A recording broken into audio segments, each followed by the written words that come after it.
Woo! It's up!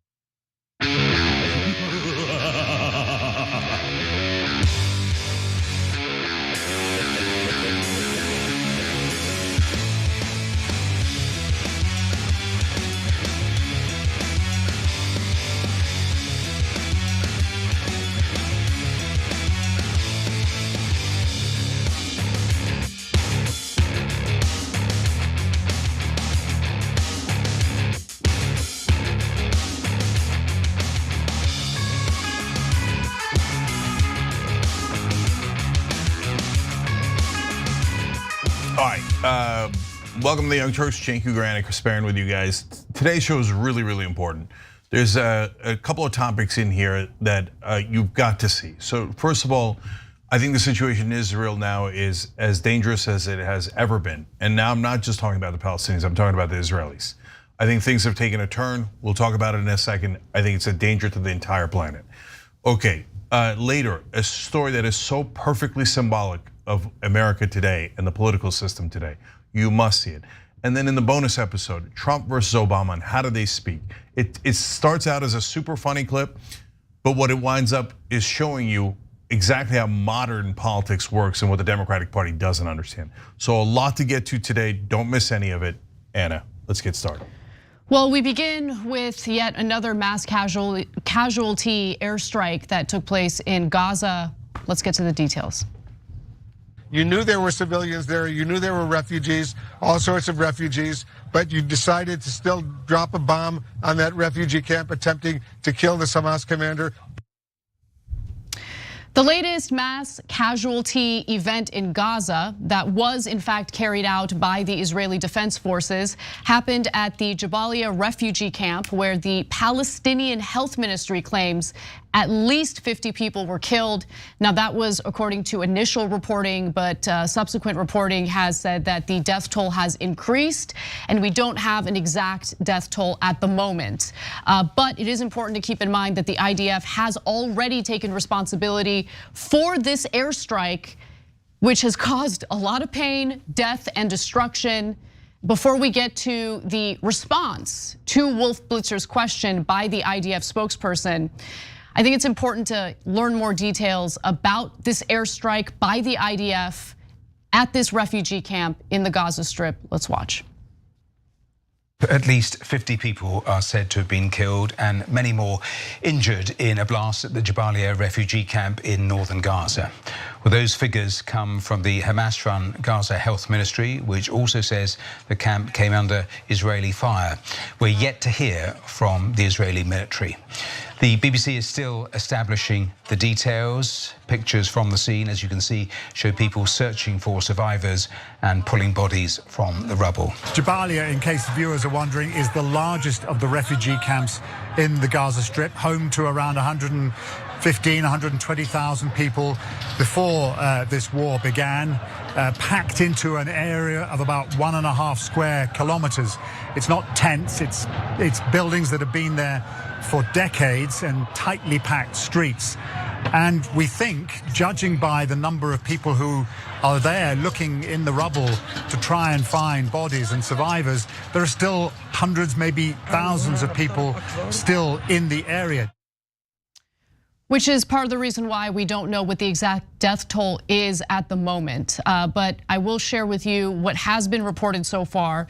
Since that report by the BBC was published, the IDF came out and took responsibility for that airstrike with absolutely no remorse, given the high number of Palestinian civilian casualties. Israel claims that they were targeting a single Hamas commander, and they claim that they have killed him. Although, considering the backlash they're getting for this airstrike, which has killed at least dozens of civilians, I think that they would want to put out that they accomplished their mission in killing that one Hamas commander.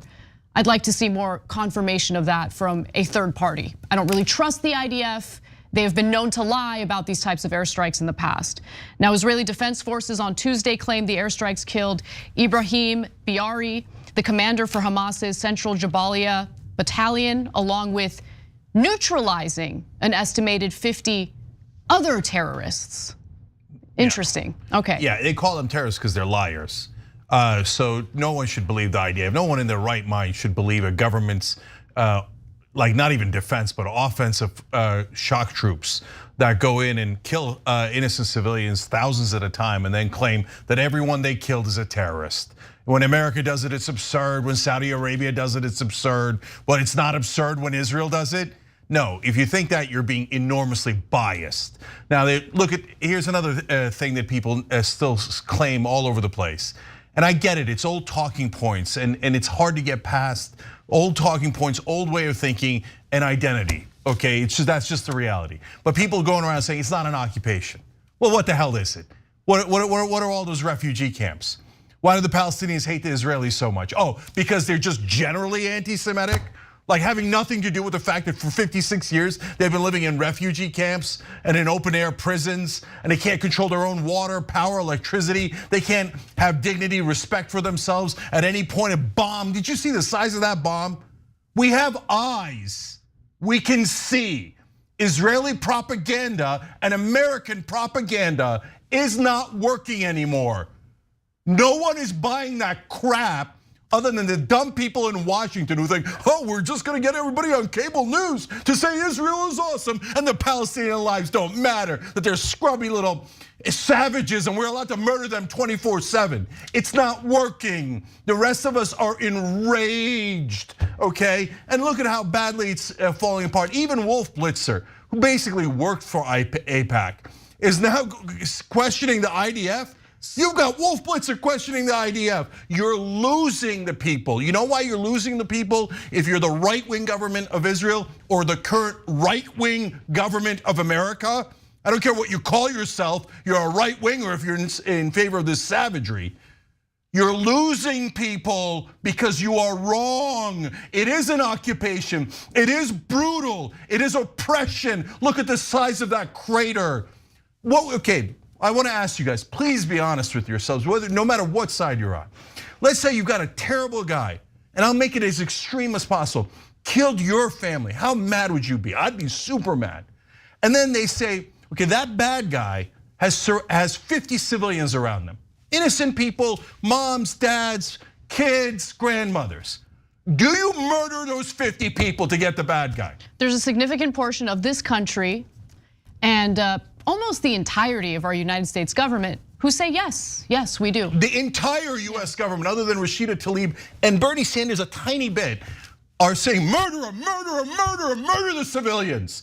Because Israel has a right to defend itself by killing all those civilians. No, you don't. That's not what, you have a right to defend yourself, but not by killing innocent civilians. By the way, if you don't like that fact, I'm gonna tell you something that's gonna shake your worldview, and then you're gonna hate me for it, but it is inarguable. That is exactly what Hamas says. Hamas says, I have a right to murder your civilians because they are oppressing me.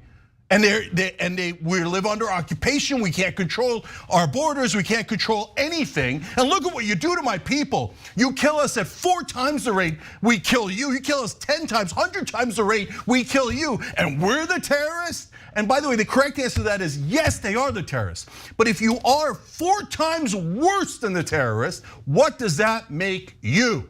So I know these things are deeply uncomfortable, but good, I wanna challenge you. I want to challenge you, who are you? Are you a moral person? I would never kill 50 innocent people, no matter how mad I am, no matter how deep that injustice is, and no matter how much it affected me. I am a decent enough person to not murder 50 innocent people, let alone the 8,000 that you have killed so far. Now, Jake, the 8,000 that you have murdered so far. I don't care what you call it. When you say, oh, I got 13 Hamas guys and I killed 8,000 civilians, that is not, oops, collateral damage.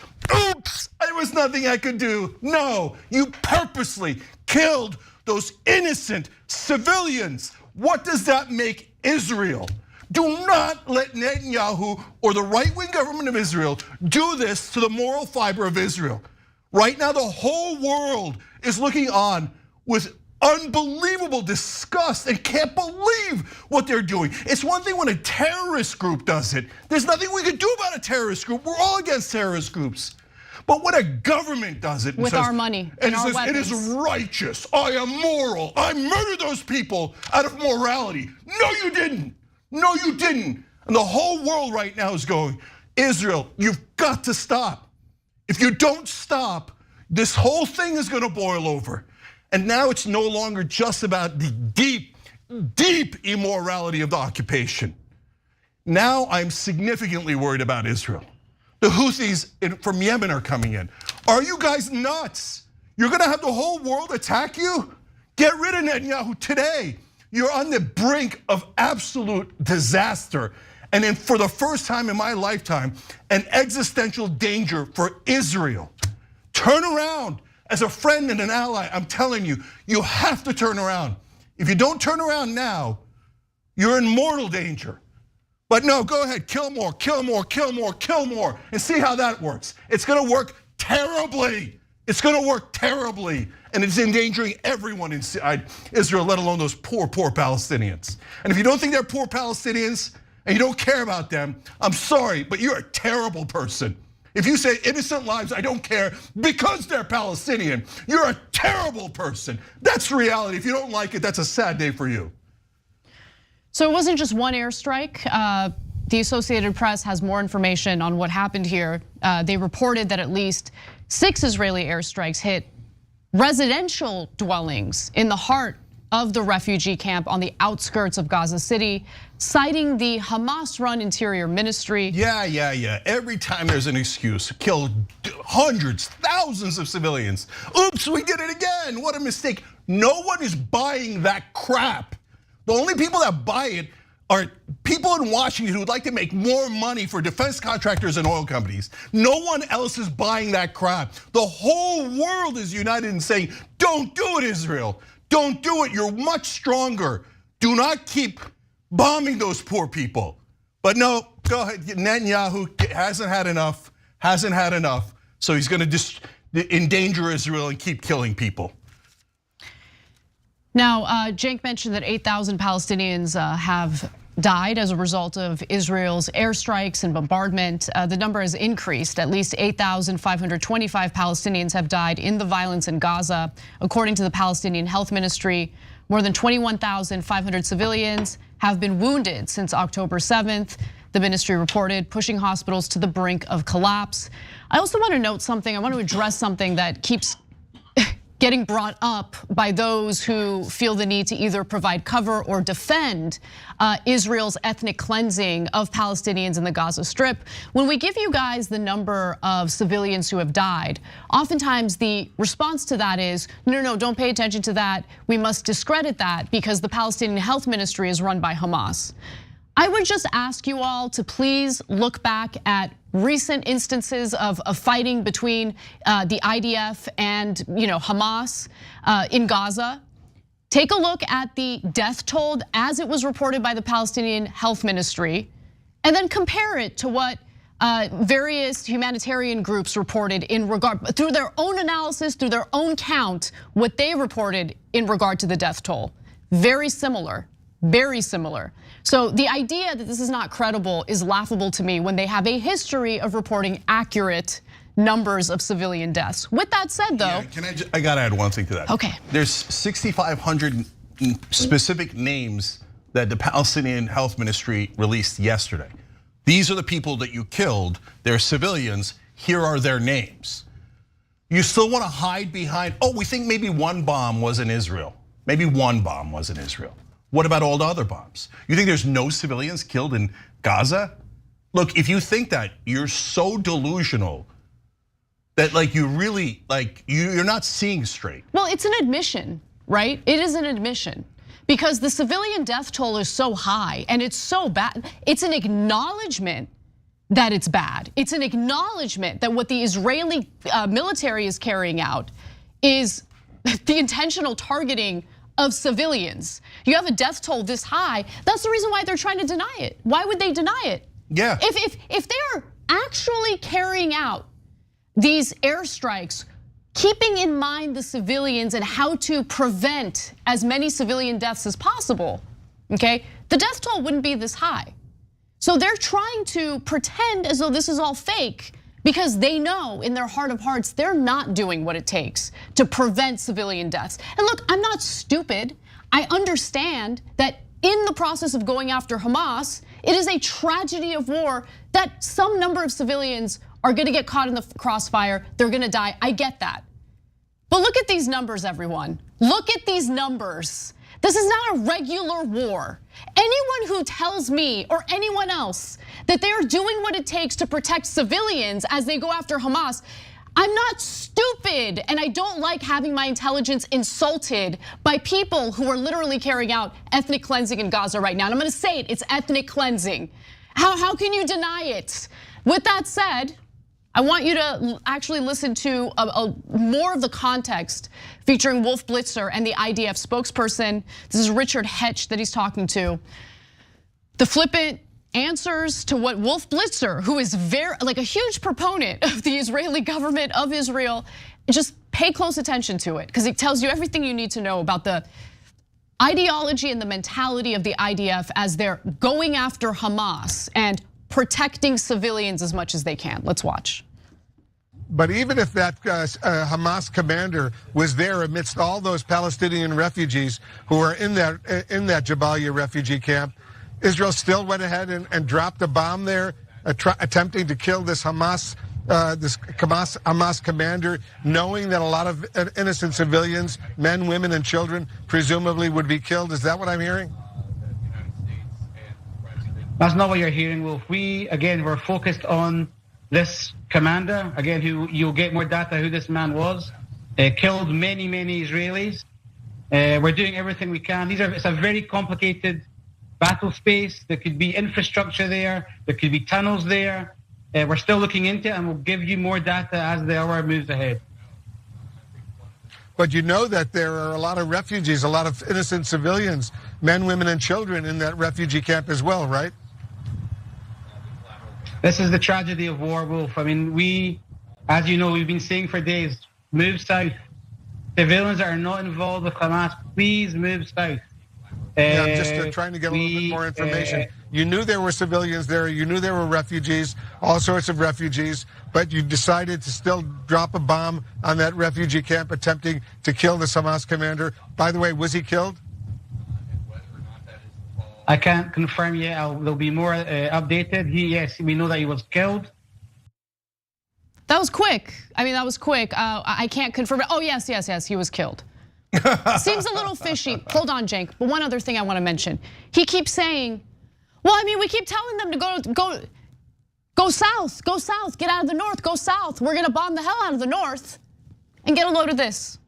The Israeli Defense Forces said Tuesday, meaning today, that it was striking in all parts of the Gaza Strip, despite warning residents to move south for shelter. And by the way, we already knew that. We already knew they were doing that, okay? But it's good to have the confirmation from the IDF. So he justifies bombing a refugee camp with civilians, including children, justifies it by saying, well, we told them to go south. We told them to go south. I mean, it's complete and utter dog crap.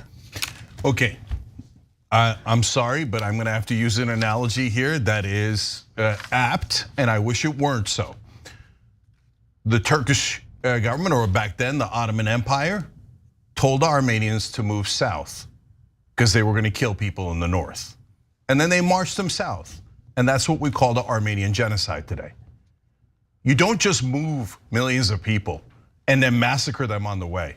That's called a genocide. So when you kill 13 members of Hamas and 8,000 civilians, don't tell me that you're not trying to target civilians. It is totally not credible. It is obvious. I'm gonna say it. I don't care how many people in power catch feelings over it. I don't care. Our job is to be honest with you and bring you the truth. Israel is obviously targeting civilians on purpose. No military is this incompetent that you only kill 13 terrorists and 8,000 civilians. Are they the world's worst military? Oh, we just bungled again, and again we dropped bombs and killed thousands and thousands of civilians. Oops. Now, I don't believe you. The only people in the world that believe you are powerful people in Washington. Congratulations. Congratulations. You have them by your side. You have no one else. No one else believes that. Everyone knows you're killing the civilians on purpose. Yes, that's what terrorists do. I'm sorry that hurts your feelings, but it doesn't change facts.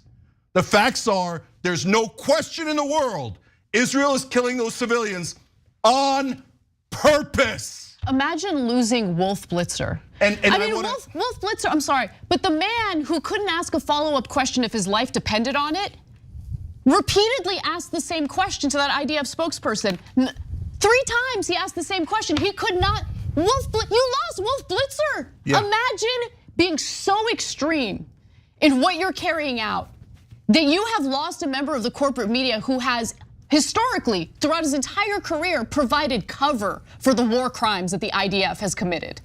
You lost him. Yeah, and so let me tell you why and why that's so important. And this, guys, this is just as important as anything else I'm gonna tell you. Wolf Blitzer and Jake Tapper happen to be Jewish Americans, okay?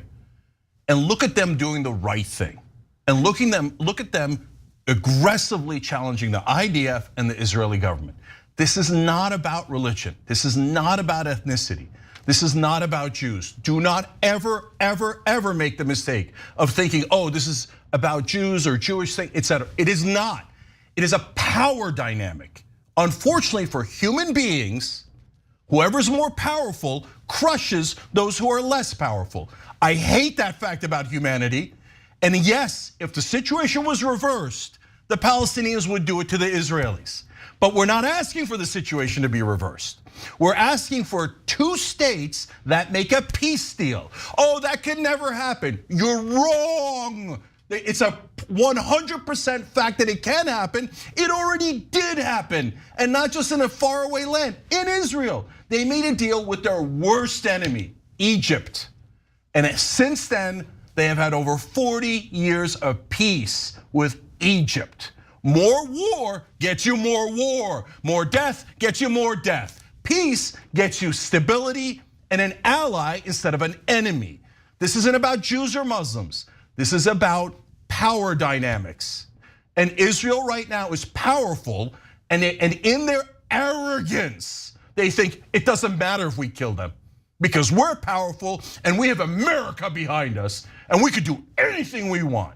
Well, you're wrong about that. And now you've lost Jews in America who are wonderful, decent people who are saying, no, not in my name, not in my name, do not do that. And you've lost other people and you've lost the whole world. Fire Netanyahu today. If Israel is a democracy, act like a democracy, get rid of this thug, this guy who revels in killing innocent civilians, and get a decent moral leader that makes a peace deal so that Israel can be safe and the Palestinians can have dignity and have their lives back. We've got a lot more to get to on this topic, including how quickly this war is unfortunately expanding to other countries, including now Houthi rebels in Yemen, Syria, Lebanon. The list goes on and on. We have increased US military presence in the region. Lots to get to. Don't miss it. We'll be right back.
All right, back on TYT. Let me go to members here. Bill Dominic writes, and Anna and Cenk, where can we watch your appearances from the other day? Look, one place I can't tell you, we don't have it on TYT, but you could watch it on Valuetainment to see Anna's interview with Patrick Bet-David. And you could watch, unfortunately, I'm gonna have to direct you to Tim Pool's channel to watch my interview with Tim Pool. So just go look up PBD podcast, Anna Kasparian on YouTube, and it'll pop up. Okay, yeah. Uriah Heep, and thank you for asking, guys. Uriah Heep says 1 to 1,000 ratio, Hamas to Palestinians, an acceptable ratio in Israel's eyes. Yeah, that is, if you think that's a morally acceptable ratio, you lost the thread at some point. Get back to sanity, please. Cenk's left tricep of fury says, you know it's bad when even the mainstream media are reporting the bombings by Israel. That's right, they're losing the whole world. And by the way, they're losing America. We're about to talk about that. They're losing Donald Trump, and Donald Trump is very likely to be the next president.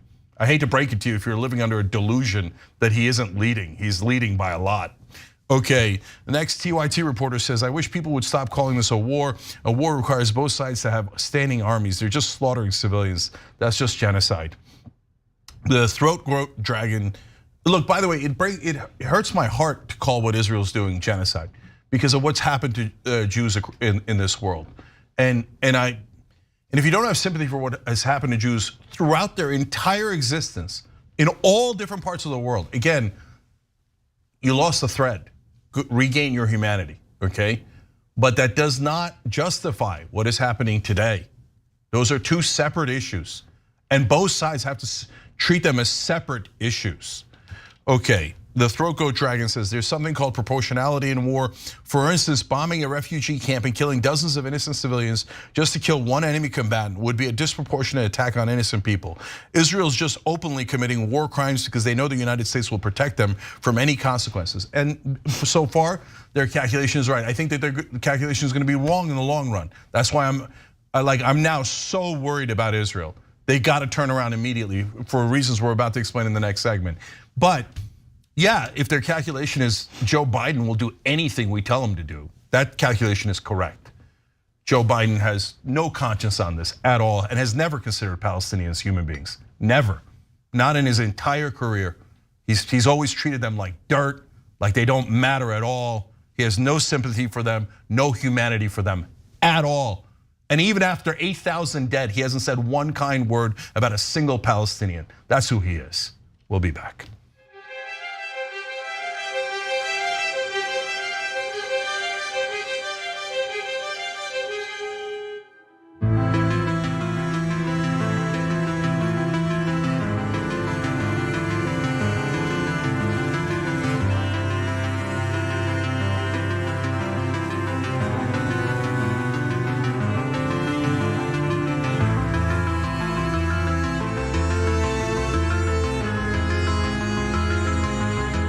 All right, back on TYT, Cenk, Anna, just me, and Corgi Love. Thank you for joining, guys.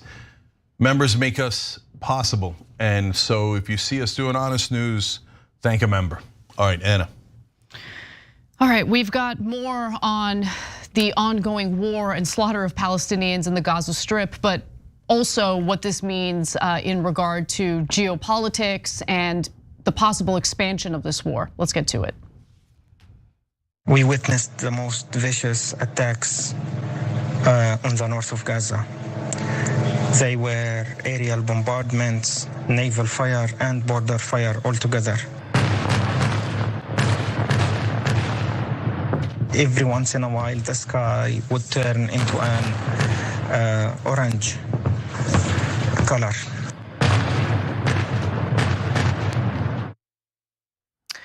That was an aid worker in the Gaza Strip by the name of Mohammed Shalabi, describing the absolute terror that he and his family, along with Palestinian civilians in southern Gaza, have been experiencing as Israel engages in its invasion and bombardment north of the Strip. Now, I want to be clear that Israel has confirmed that they are also doing airstrikes in southern Gaza, where they told civilians to flee to. But what he was referring to here was the bombardment that was going on in northern Gaza. But as you're about to hear, those who listened to the IDF's orders and fled to southern Gaza also weren't safe. And that includes this aid worker and his family. Let's watch. I was sitting with my kids on the sofa, and suddenly there was a huge explosion. A huge explosion. I've never heard this sound before. My child, my daughter, Misk, she started screaming and panically, hysterically crying. I rushed outside immediately to see what was happening. I opened the door and I honestly could not see in front of me and could not breathe. My neighborhood was destroyed. One simple rocket, just one rocket that hit a neighbor's home without warning. At least 10 of my neighbors were killed, including children, and many others were injured. Now, more than 8,500 civilians have already died in Gaza, according to the Palestinian Health Ministry. About 62% of them happen to be women and children. Now, I want to talk a little bit about the intelligence failure, which led to the October 7th Hamas terrorist attacks in Israel, which triggered all of this because part of the intelligence failure, yes, happened as a result of the Israeli government and the IDF failing the Israeli people. But apparently the United States has a secret military base that was supposed to keep an eye on threats to the Israeli population. And they failed in this intelligence issue. And so I'm gonna tell you why in just a moment. But before I do, Cenk, go ahead. So I just wanted to be clear. When you drop a bomb on a house and you kill 10 civilians, including their kids, that's terrorism. Period. Not when Israel does it, though. No, when Israel does it, it's terrorism. When Hamas does it, it's terrorism. When people with no power do it, unfortunately, it's still terrorism. When people with enormous power and giant governments like America do it, and we kill people, whichever government does it, I don't give a goddamn if they're our ally or if it's our government. When you target innocent civilians, as Israel is obviously doing now, and you kill them on purpose, that's terrorism. So if you're gonna use the word, let's use it accurately.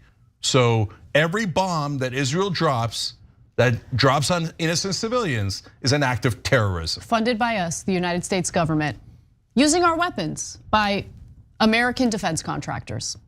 Congratulations, America. We are engaging in ethnic cleansing in the Gaza Strip. Now, with that said, I want to talk about this secretive US military base in Israel, which was supposed to help Israel foil terrorist plots by groups like Hamas, but obviously they failed. First of all, a little questionable that the American people can't know or weigh in on these secretive military bases, but this is how the United States military does their, basically does their strategy, of course, with the orders of the United States government. All happens without us knowing about it. And here's what The Intercept reported. Ken Klippenstein happens to be one of the reporters on this story. 2 months before Hamas attacked Israel, the Pentagon awarded a multi-million-dollar contract to build US troop facilities for a secret base it maintains deep within Israel's Negev desert, just 20 miles from Gaza. Codenamed Site 512, the long-standing US base is a radar facility that monitors the skies for missile attacks on Israel. So why did not only Israeli intelligence fail the Israeli people, but in this case, American intelligence failed the American people? I mean, we've got a military base in Israel that we didn't know about until now. What happened with this military base? Why was it so ineffective? Well, it turns out that they were hyper-focused on Iran. Totally focused on Iran. Because you got to start a war over there. The defense contractors got billions of dollars to make. ExxonMobil has billions of dollars to make. I mean, Iran's not a nuclear power, so we can start a war in a way that is not going to get defense contractors' families killed because they don't have nukes and they can't reach us, is the logic. So let's just go kill them and make tons and tons of money killing these people. So that's why they're jonesing to start a war with Iran. The right-wingers, monsters, both in Israel and in America, can't wait to start this war so they could profit off the deaths of hundreds of thousands, maybe in this case, millions of civilians. That's the monsters that run our government. Now, the secretive nature of this military base, Site 512, is also an issue and demonstrates the United States' willingness to engage in war and expand this war on behalf of the right-wing Israeli government. Though President Joe Biden and the White House insist that there are no plans to send US troops to Israel amid its war on Hamas, a secret US military presence in Israel already exists. And the government contracts and budget documents show it is evidently growing. The $35.8 million US troop facility, not publicly announced or previously reported, was obliquely referenced in an August 2nd contract announcement by the Pentagon, though the Defense Department has taken pains to obscure the site's true nature, describing it in other records merely as a classified worldwide project. Budget documents reveal that it is part of Site 512. And then what's amazing to me is they slipped. The Pentagon slipped for a minute, and then they immediately changed what they were saying when they realized, oh yeah, we're not supposed to let the American people know that they're funding secret military bases in Israel. Rare acknowledgement of the US military presence in Israel came in 2017, when the two countries inaugurated a military site that the US government-funded Voice of America deemed the first American military base on Israeli soil. They were bragging about it, they thought it was great. But a day later, the US military denied that it was an American base, insisting that it was merely a living facility for US service members working at an Israeli base. And then you wonder why we think that the Pentagon lies and the IDF lies. So how brazen and obvious is that lie? Exactly, but there's more.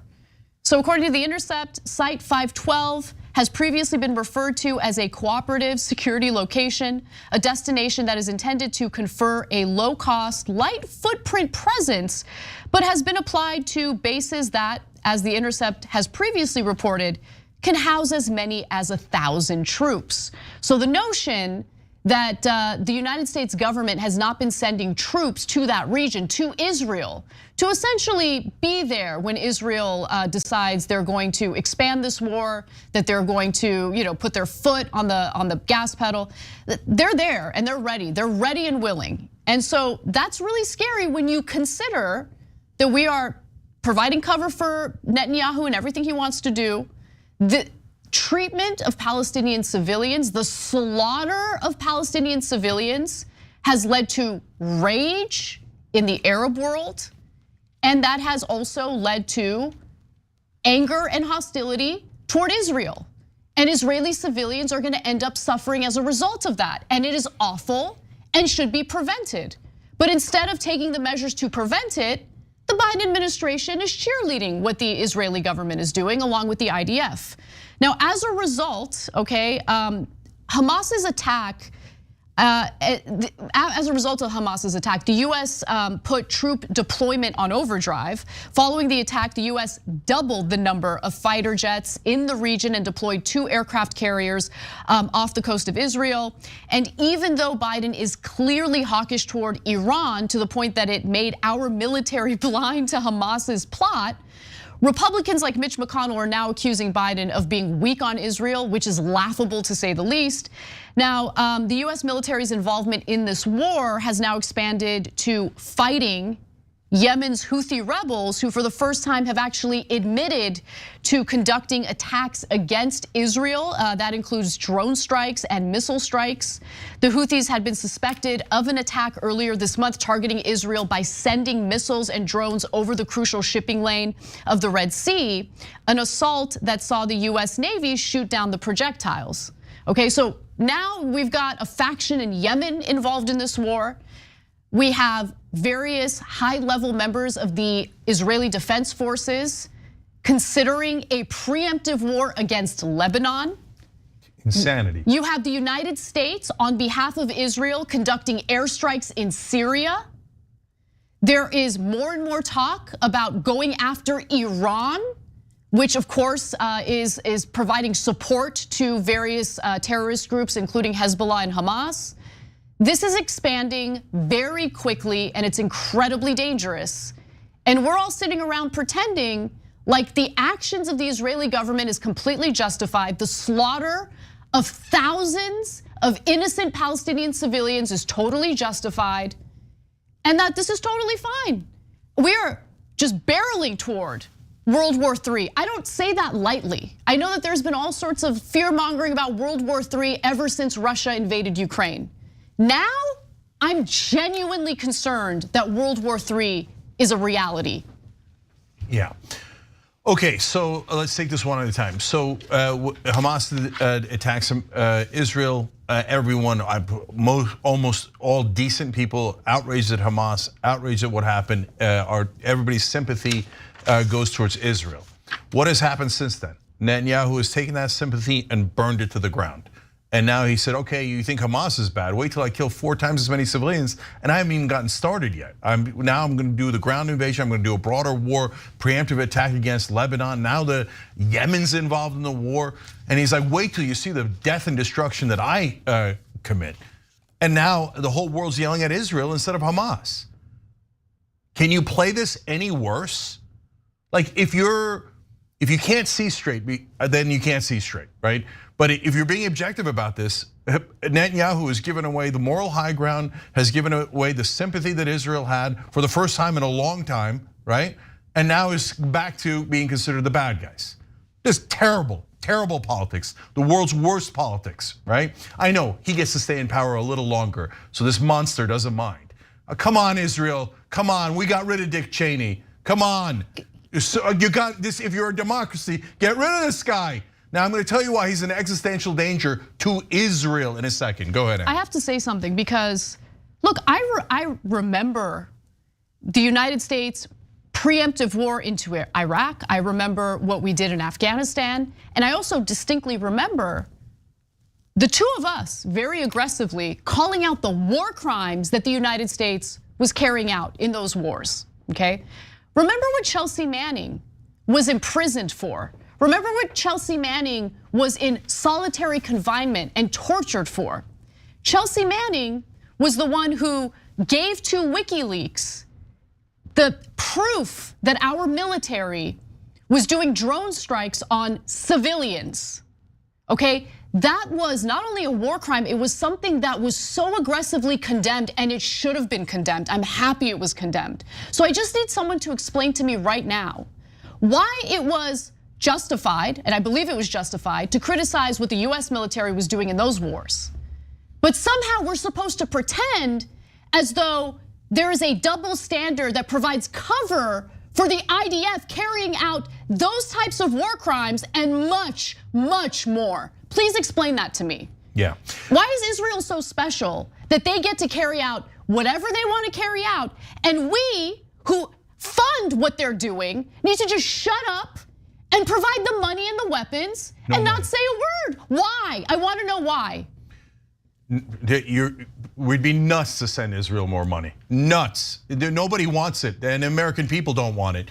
Only the people in power who want more war want it. Okay, so that leads to two important things. First of all, Biden is a warmonger, has been his whole life, voted for the Iraq war, voted for every war he's ever seen. Why? So he talks a big game about being different than Trump. So why didn't you get back into the Iran peace deal that was working, that was done under the Obama-Biden administration? Why didn't you get back into the deal after you criticized Trump over it? Because you don't want a peace deal. Like Trump, you wanted to agitate Iran, you want more war, so you never got back into it. You did the same exact policy. Then you put a secret base inside of Israel whenever they did that, and Biden knows about it, he's the president, he's like, rah, rah, rah, let's go, war with Iran.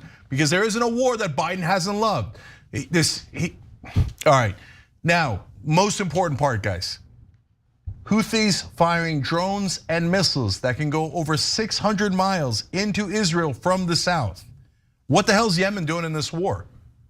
That's because I'm here to deliver a message, and because American media is oftentimes so skewed, you're not seeing reality. I'm seeing media from all over the world. And what I'm here to report to you guys is, first of all, the entire world is enraged at what Israel's doing. They're horrified, absolutely. And horrified, okay? But on top of that, the Muslim world is this close to exploding. I know, for the warmongers in America and Israel, they'll think, oh yeah, Muslim savages, of course they're so violent. No, you're the ones killing them. You're the ones killing them at 4 times the rate of Hamas, and again, you're just getting started. So 1.6 billion Muslims cannot take it anymore. So Turkey is very pro-Israel historically and in this conflict. Unfortunately, lately they've been anti-Arab. It really, in the beginning, they were totally on Israel's side. They have flipped 100% now. And now Erdogan, bending to public pressure, is saying that Hamas is freedom fighters. You lost Turkey, that was a top ally of Israel, completely. 100% of the citizens are gone. They're like, no way we're gonna let you murder all those Muslims and turn a blind eye to it. Gone. Now Yemen, out of nowhere, they're Shia, they're not even Sunni. Those two factions normally clash. The Palestinians are Sunni largely. Yemen, the Houthis are Shia. And they're like, I don't care. I'm putting aside a battle that has been going on for 1,500 years between the Sunni and the Shia to say, you've got to stop killing those Muslims. We can't, we're all bleeding tears here. We can't take it anymore. If you kill one more Muslim in there, the whole world's gonna explode, okay? So you can be racist if you want to say, oh yeah, that's how Muslims are. You can be any kind of racist and bigot that you want. And again, guys, it doesn't have anything to do with Muslims, it doesn't have anything to do with Jews. It has to do with power dynamics. And Israel and America are abusing their power. They're abusing the whole world. And so now, finally, to the existential danger to Israel. Because apparently in America, that's the only country we care about. You could burn everything else to the ground, no one gives a damn. Including our own country. Okay, including, yeah, let alone American citizens, okay? Guys, if they attack from Yemen, from the south, and they attack from Iran in the north, and they attack from Lebanon and Syria, it's a different world. In the past, I would have said it doesn't matter. Israel blow them all out of the water, okay? God knows how many people they'll kill, but they kill them all, and there's no way you could take down Israel. Different war today, different situation entirely. Because now there's a thing called drones. Look at what the drones did to the mighty Russian army, the second biggest, most powerful army in the history of the world. And the drones obliterated them in Ukraine. And then they ran backwards towards Russia because of the drones. By the way, some of those were Turkish drones. A lot of them were Turkish drones. So America is not the only place that has drones anymore. Russia has drones, Ukraine has drones, Turkey has drones, Yemen has drones, Iran has more drones than you know what to do with. They launch those drones and start targeting civilians inside Israel. We have an existential danger. And Netanyahu is walking you right into it. You gotta get rid of him instantly. Otherwise, he's gonna start a war we cannot wind back. Once that war starts, It's a nightmare for the entire Middle East, and it's a nightmare for Israel. It is the only thing that is an existential threat to Israel. And Netanyahu keeps poking the bear like he's on top of the world and there's nothing anybody can do about it. And Biden empowers him to do that kind of arrogance day in and day out. If you love Israel, let alone the Palestinians, let alone the rest of the world, you have got to get Israel to turn around. If you don't turn around soon, this is going to be a war like we've never seen in our lives, and Israel is going to be in a world of trouble. When we come back from the break, I'll tell you how the Republican Party is planning to provide additional funding to Israel for their war, while basically cutting resources from the American people. That and more coming right up.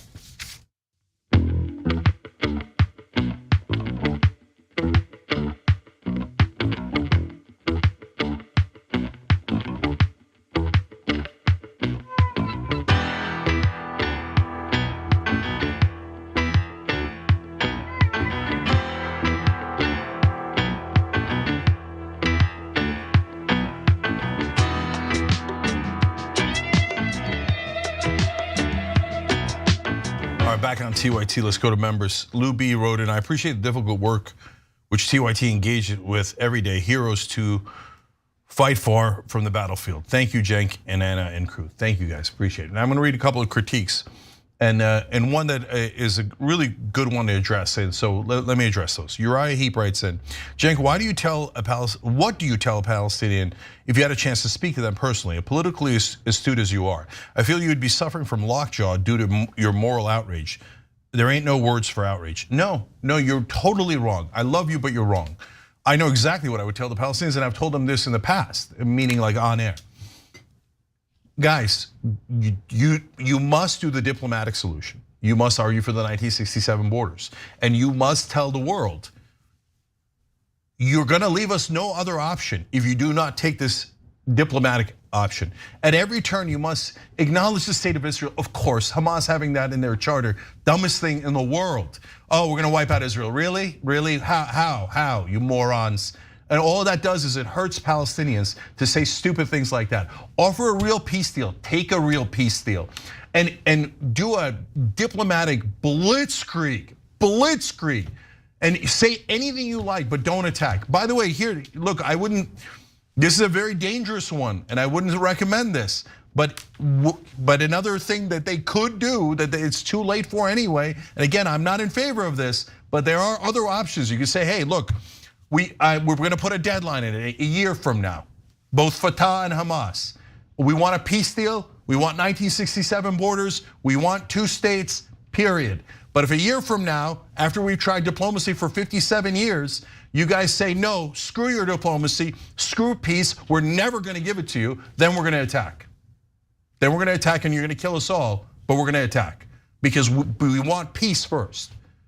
Now, look, I wouldn't be in favor of that because that's playing with fire, it's immoral, etc. But that would still be 1,000 times better than just attacking and saying we're gonna kill all the Jews, we're gonna kill all the Israelis. World's worst strategy. Even if you only cared about Palestinians, it'd be the world's worst strategy. Okay, and obviously I'm not them, I care about Palestinians and Israelis. Eyes Open Wide says, I'm all for outrage, but I felt for the past couple of weeks since the crisis has began that I'm paying for membership to TYT to have the host scream at members for the time on air. Why is Anna and Cenk spending the time screaming at their viewers? The viewers aren't dropping bombs. I'm so glad you asked that, and I know that that's a legitimate critique of me. And some people don't like the yelling, and so they said, Cenk, don't do it. It bothers me, and it feels like just like you said, it feels like I'm yelling at you. Number one, I'm obviously not yelling at you. Why am I yelling? I only yell when yelling is the voice of the unheard, if you will, okay? And the people in power keep saying, no, Israel's angels. Netanyahu's an angel. The Palestinians should be killed. And so that's when the frustration mounts and mounts. I'm yelling at the powerful on your behalf. I hope that that's how you perceive it. That is exactly how it's intended. And a lot of people tell me, yes, it's cathartic for me. You're expressing my rage. But I get it, for other people, they don't feel that way. And I'm so sorry to you guys that don't like that thing. It's genuine, I can't help it. I understand if you don't like it, but I am speaking on behalf of the powerless, and that's how I do it.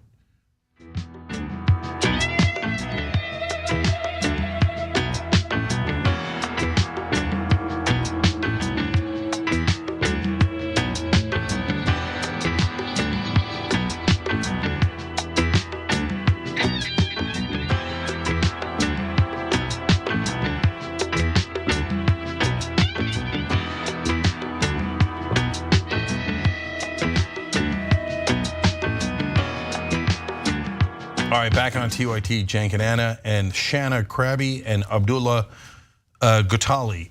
Thank you guys. And thank you to everyone who looks out for the community, including Mondo Lastraka and the great Mandini. They gifted memberships to other people in the community.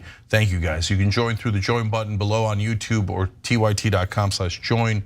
And I'm gonna read only one comment here. YouTube member David Morris wrote, and I think Anna's been excellent on this whole issue, really shown her journalistic chops. David, we appreciate Thanks, David. Yeah, you saying that. And we're trying really hard to be sympathetic to both sides and give you the news as it actually is and not clouded by propaganda from either side. Right. So thank you for acknowledging that on Anna's Yeah, coverage. I have to add something to that. I actually don't find it hard to be fair to both sides. Look, my moral foundation is clear, and civilian deaths on either side, anyone targeting civilians is wrong. It's not hard to condemn that at all. The other thing I want to just say is thank you for writing in with your positivity, because this is not an easy story to cover. It is difficult to cover it with a straight face. It is difficult not to start weeping while covering this story. So you guys keep us strong when you give us that validation. So I just want to thank you for doing that for us. It means a lot. Okay, with that said, let's move on. Yep. House Republicans are considering legislation that would cut resources for the American people in order to provide more military funding to Israel's government as they annihilate Palestinian civilians in the Gaza Strip. Now, the resources would essentially help the IRS ensure that millionaire tax dodgers are no longer able to dodge paying their taxes. But House Republicans aren't in favor of that kind of funding, so they want to cut it.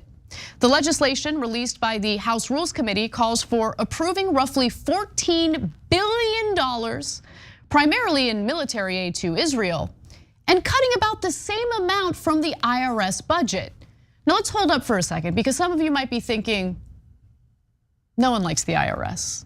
And I can understand why you might feel that way. The IRS in recent years has mostly focused its efforts on auditing individuals that are far more affordable to audit, if you will. So if you are a low income earner and there's some issue with your taxes, you're likely to get audited by the IRS. Wealthy people who dodge their taxes typically don't get audited by the IRS because historically it has been gutted of resources thanks to the Republican Party.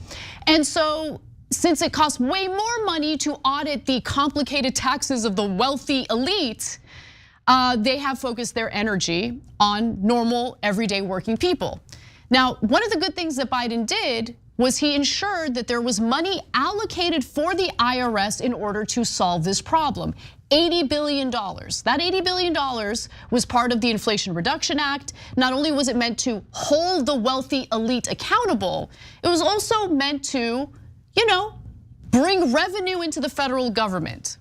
And on top of that, the IRS was going to use those resources to offer a free tax filing service so ordinary Americans can file their taxes for free without paying a ton of money, having an accountant or CPA do it instead. Now, with that context in mind, let's talk about what House Republicans are doing. So the new House Speaker, a far right winger by the name of Mike Johnson, has said that this new expenditure for Israel must be covered by other spending reductions to avoid adding to the debt. Now, of course, anytime a Republican pretends to be concerned about the debt, I can't do anything other than roll my eyes, considering they were the first to sign off on massive tax cuts for the rich, which cost $2 trillion. With that said, President Biden has proposed giving Israel roughly $14 billion in additional military aid, but he did not call for offsetting that by cutting from other programs. And keep in mind, Biden has already agreed to cutting the $80 billion that was allocated for the IRS in order to raise the debt ceiling. That was part of the negotiations he engaged in with Kevin McCarthy. So that cut that funding from 80 billion to 60 billion. Now Republicans want to cut it more. And what's amazing about this story, guys, is that they're not even hiding what their intentions are here. They're making it very clear that they just want to protect the rich. So let me give you more from the reporting. Yeah. The legislation reflects the GOP's ongoing determination to undo the IRS expansion that Biden secured in 2022, which boosted the agency's funding by $80 billion to improve taxpayer services and pay for more enforcement actions against wealthy tax cheats. Now, every Democrat has said that they're against this proposal by Republicans, except for one. Who is it? Let me give you the details and get a load of the transparency in this statement. Senator Joe Manchin of West Virginia, a conservative Democrat, left the door open to supporting a bill that clawed back the money from the IRS.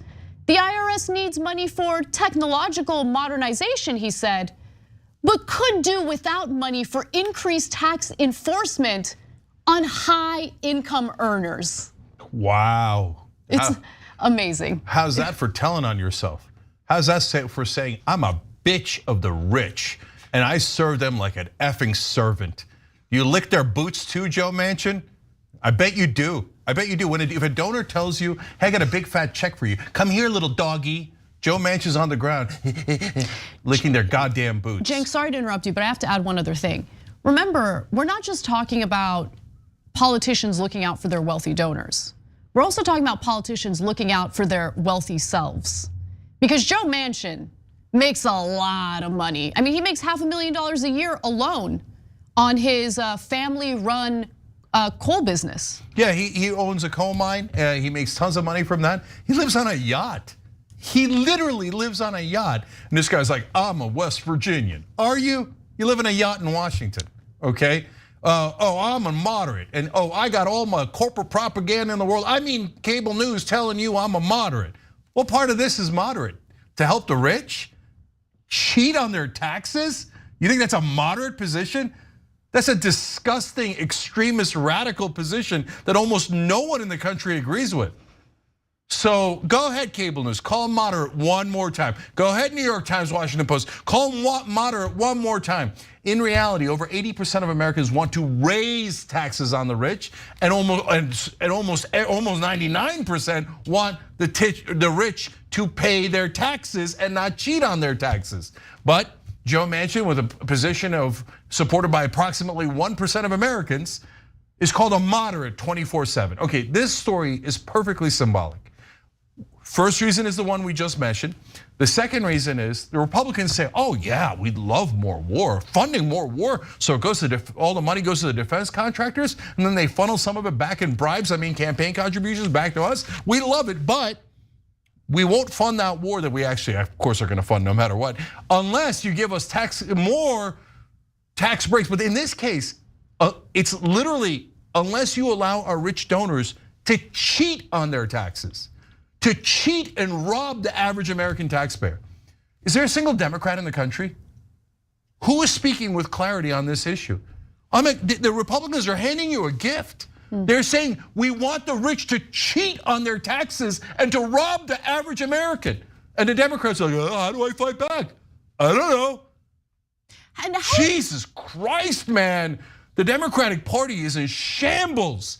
Is there not one strong Democrat that is ready to level these Republicans? No. And no, there is one, it's empirical, none of them, totally useless. And second of all, part of the reason they're neutered is, but Joe Manchin is one of our freaking colleagues, and it would be impolite to a colleague, so we're all sitting there groveling and doing goddamn nothing to fight back. There are few things as shameful in this country than the Democratic Party, and that's in a their story. weakness, which honestly, increasingly, I really question whether it's weakness. Anyway, with that said, I just want to add one final note to this story that's really important, because the notion that gutting the IRS with the resources necessary to hold wealthy tax cheats accountable is gonna offset the costs of sending $14 billion to Israel, it's laughable. Because remember, the whole point is to claw back money from the tax cheats that have been getting away with not paying their taxes, okay? Let me give you one number, although this is an underestimate. We did a story about this last week that showed just how much money the IRS has already raked in from these tax cheats. thanks to the resources that were allocated to them. Let's go to the last graphic here. Using the IRS funding to offset the Israel aid might not actually save money. The nonpartisan Congressional Budget Office has estimated in 2022 that the $80 billion IRS expansion would cut the deficit by more than $100 billion by improving collections and enforcement. That means that it would raise not 100 billion, it would raise 180 billion to reduce the deficit by 100 billion. I have stats in my book that show you that actually the IRS sometimes gets $24 back for every dollar it spends on enforcement. And remember, all of that money is from tax cheats. People who are super wealthy, but cheating on their taxes anyway, because they want you to pay the taxes and not them. And they know the IRS will crush you because the Republicans and Joe Manchin empowered them to crush the working poor, but to leave their beloved rich alone. Now, so in the middle of the story, Anna told you how sick she is of the Democratic Party. Now, in the midst of a story about how the Republicans are the worst, why? Because no one in the Democratic Party will fight for us. We can't find one single person to fight for us. The Republicans are the worst of the worst, and they scream it from the rooftops. And this is a layup, this is a gimme, this is the easiest thing in the world. And yet we still can't find one Democrat with courage. Just one with courage to fight back against Republicans. No, they all lay down, and they think it's sophisticated to be cowards and to not fight back against these monsters. Give me one strong Democrat and we'll run these guys out of town. But no, the media and politicians in Washington say the Democrats should be weak, they should be servile, they should sit at the feet of the Republicans and never challenge them. God damn it, fight! Fight for the average American and you would be intensely popular. On top of everything else, all of these Democratic leaders are so stupid. Just one of you, just fight for the average American and you'll be the most popular person in America overnight. But no, oh yeah, but my donors won't like me. God damn it, your corruption disgusts me. Both parties. When we come back for the second hour of the show, we're going to switch gears entirely and share some positive news with you, so stick around for that.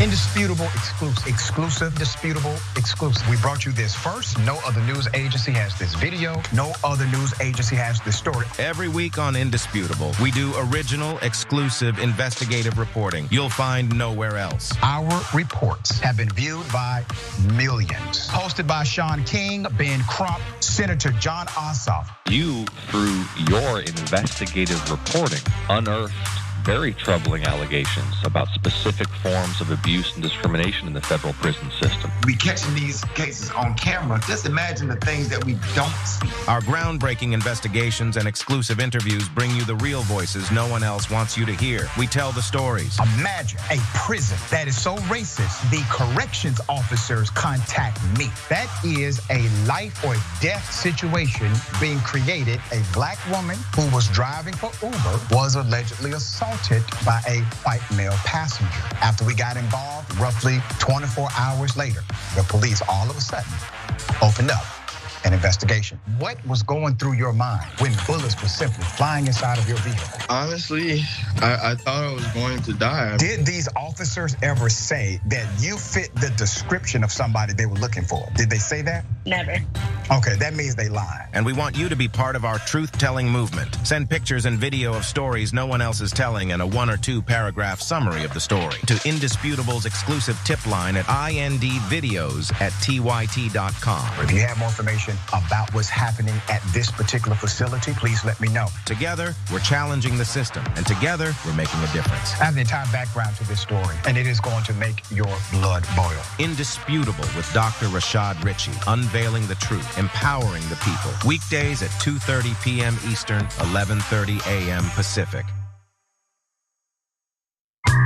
All right, let me do a little quick plug here. It's not even a plug, I'm bragging, okay? I'm bragging, watch me. We have a channel on YouTube, a whole channel devoted just to the Young Turks. It's badass, right? Wow, man. I can see the void. You guys are rock stars. Unbelievable. Senator Sanders, welcome to Rebel Headquarters. Man, you guys are amazing. We gave you what you wanted. Okay. Speaking of shirts, I have a surprise. you reached a lot of people. You are the Young Turks. And we have spread that progressive message wide and far. Let's keep it going.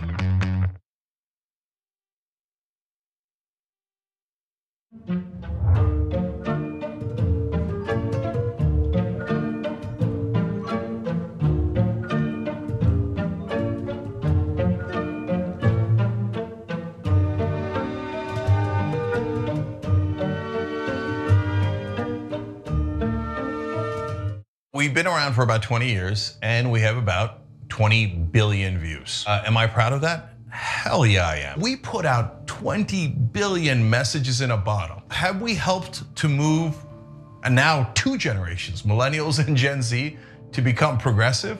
Yes, those numbers are real. We moved generations. Were we the only ones? Of course not. But we have been the largest online news show for now decades.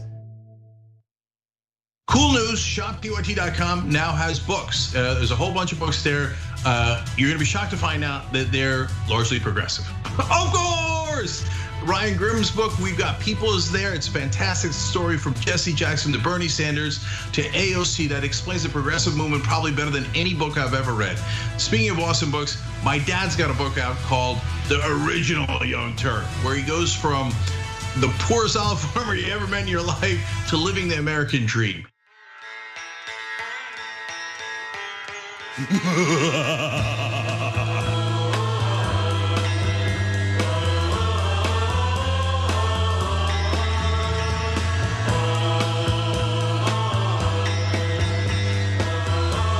right, back on TYT, Cenk and Anna with you. Dawn Whitehead, thank you for gifting a membership on YouTube. We appreciate you, Dawn.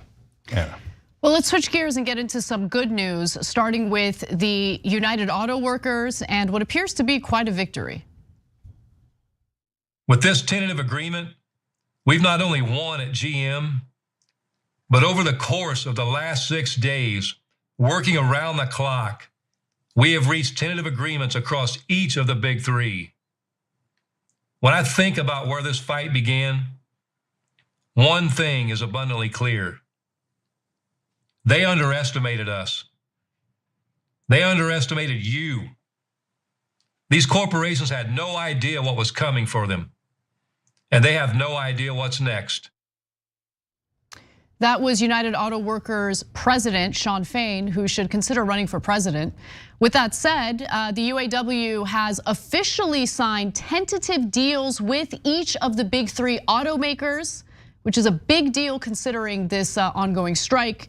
And we're happy to report that those deals are full of massive wins for the workers and concessions from the big 3. Now, the UAW membership must choose whether to accept or decline those tentative deals. And those votes will happen sometime in the coming weeks. And of course, we will update you as soon as we know what the decision is. But with that said, let's talk about the details as they've been reported in regard to these deals. Now, the union estimates that its members have received a 23% increase to their base wages between 2001 and 2022. I should note for all of you that during the economic crash in 2008, the workers agreed to massive concessions for the big 3 to survive that economic downturn, and they were not rewarded for it by the big 3 as they started raking in the profits, which is why they decided to strike. So when you include cost of living adjustments, also known as COLA, which the union also won, the numbers are even better. So let's get to the numbers.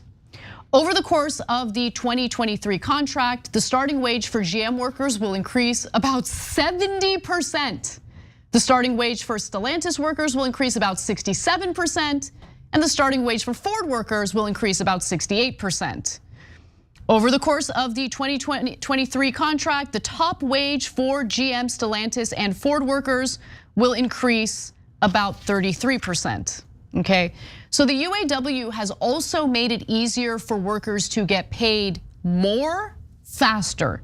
So under the new contract, no worker will be a temp worker for more than 9 months. and workers will now reach the top rate of pay in 3 years instead of 8.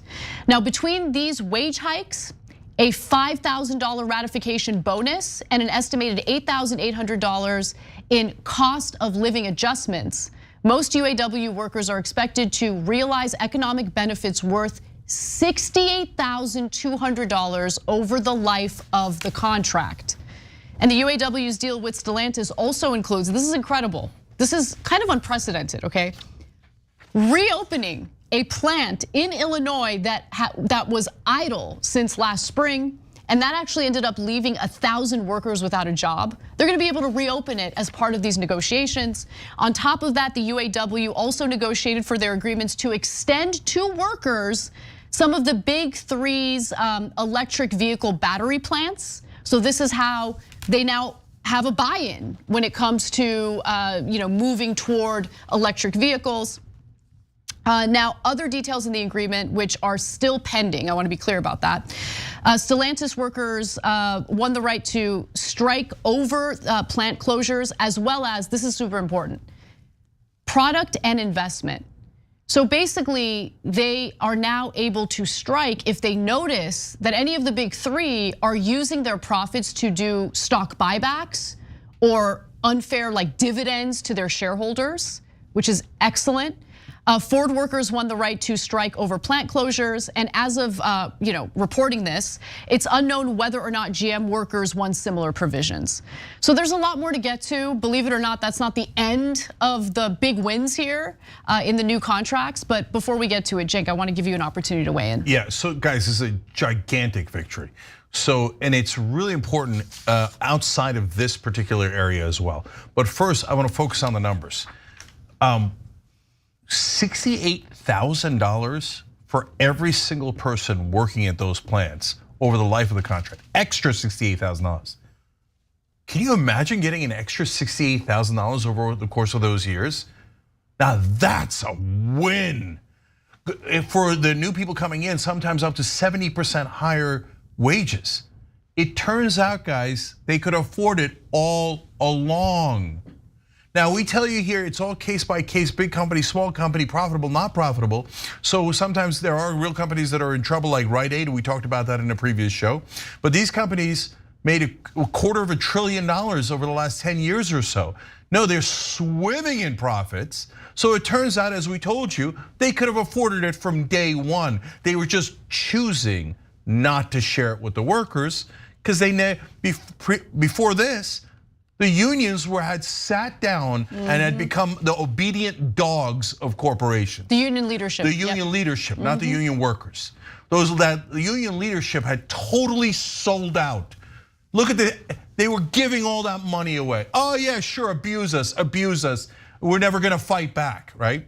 Now I wanna go on to the both the second set of heroes and people who are guilty. What did the media tell you? Don't fight back, don't. Be civil, be polite. Don't be rude to the people in power. Shawn Fain just proved all of them wrong. Totally, and by Shawn Fain, I'm sorry, hold on. Shawn Fain said, I'm gonna be strong. I'm gonna fight for these guys and I'm gonna win. And everybody said, oh, you're not gonna win. No way, corporate power's too big. Who do you think you are, huh? And you're doing it wrong. You're being rude and uncivil. Why don't you act right? And he didn't listen, because he's not a coward. Instead, he fought back, and he was right all along. That's why we say, in the context of politics, give us just one strong leader and watch the amazing things that can happen. We told you from day one, Shawn Fain has the correct strategy. We told you way before it actually happened. And now he delivers, because it's not about Shawn Fain, even though he's awesome. It's about the idea that you fight back. Power never concedes without a demand. You need to make a demand in order to win some power for the average American. So thank you, Shawn Fain, for not only delivering for your workers, for your members in the union, but also showing how it's done. Please, everyone else, learn from Shawn Fain. Anna.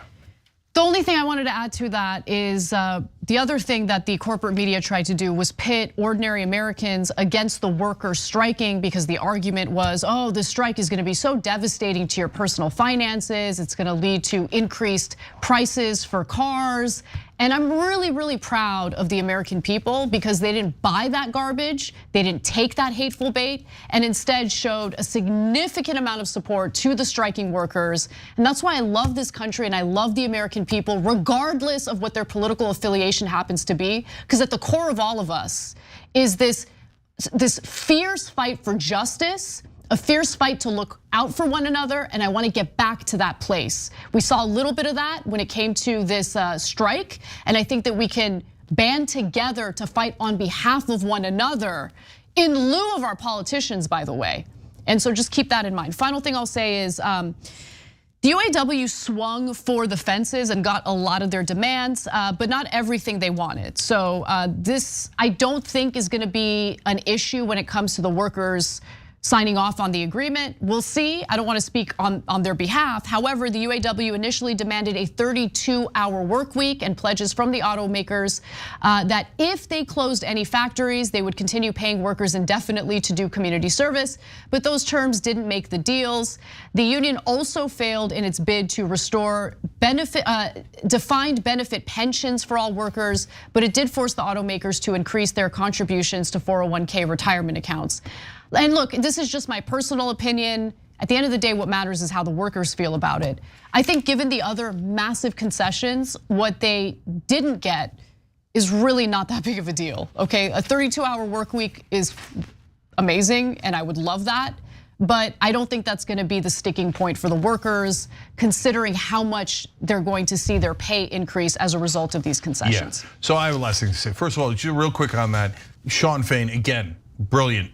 Because you asked for a 32-hour work week. He never wanted the 32-hour work week. He asked for that so that he could have negotiation leverage, so he can get a 70% pay raise for new people coming in, 33% pay raise for the senior workers, okay? That's called strategy. I know our side, the left and the Democrats, haven't seen strategy in 40 years. If a Democratic leader saw strategy, they wouldn't know what it is. They'd be like, what is that? My strategy is give in to Republicans, give the rich everything. What do you mean? What strategy? Okay, now the final thing. Don't be cool. You know how everybody's telling you, be cool, be cool. And the media is telling you that 24/7 in every way. Don't get all heated, don't be cool, be cool. Don't try, whatever you do, it's not gonna work. Lose hope, don't try at anything. Well, they were wrong. You try, you win. You don't win the first time. You try and try and try and try again until you win. Until you win. Don't listen to anybody telling you be cool, don't try. They're trying to get you to lay down so they can run over you. No, get up. All of you try, and all of you will make a difference. Look at Sean Fain. He made a giant difference. And those, by the way, it's not just Sean Fain. He's right when he said you about his union members, because his union members throughout the old guard brought him in and empowered him. He's only strong because he's their voice. So thank you, unions and UAW, for fighting back, not just for yourselves, but for all American workers. All right, we gotta take a break. We'll be right back.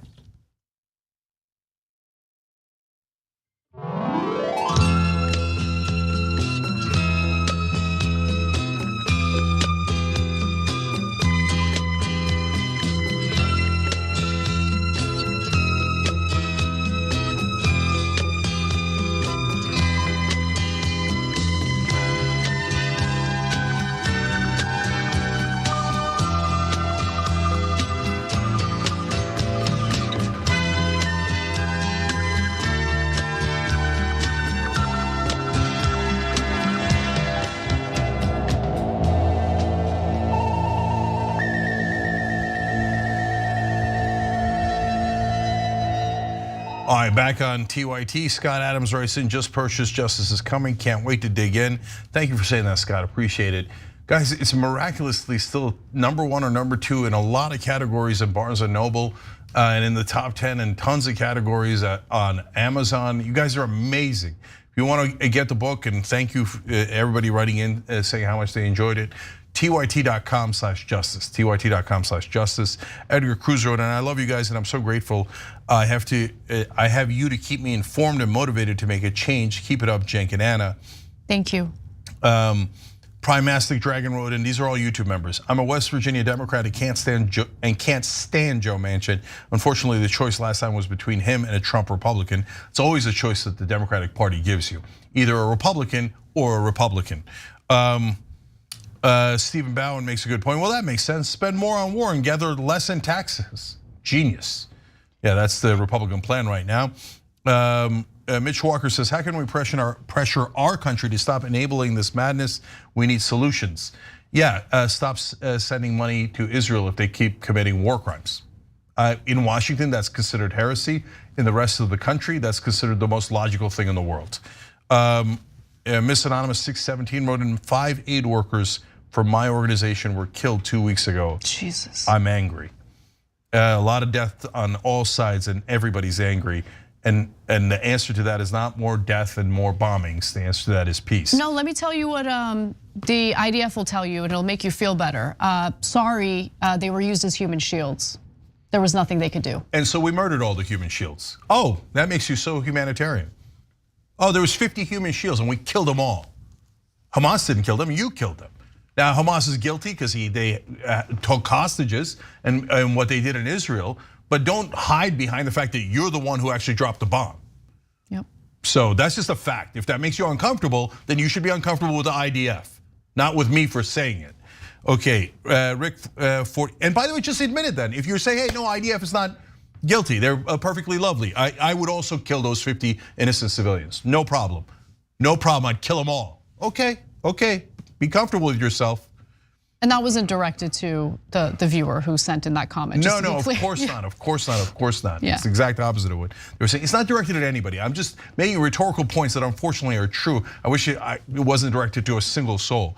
Rick 4599 wrote in on our member section on TYT.com. Watched MSNBC for the last 10 years. Finally found someone who tells the truth. My eyes are open now. Thank you, TYT. Thank you for having an open mind. Michael Napin said, Jenk's yelling is what brought me to TYT in the first place. Salty T said, thank you for yelling for me, Jenk. My poor dog has thought my yelling at all this days have been at him. We know who we're yelling at, Jenk. Love to you, members, and my dog. Charlie too. Charlie's very emotionally intelligent. So remember guys, we have to spend all day reading and researching these stories, and it's hard. And so he sees me sometimes crying and he's very distressed. Little baby.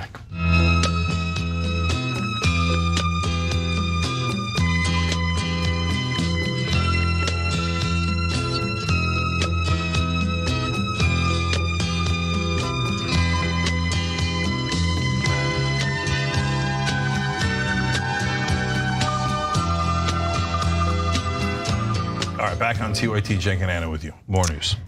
Well, Donald Trump's gag order issues continue, so let's talk about it.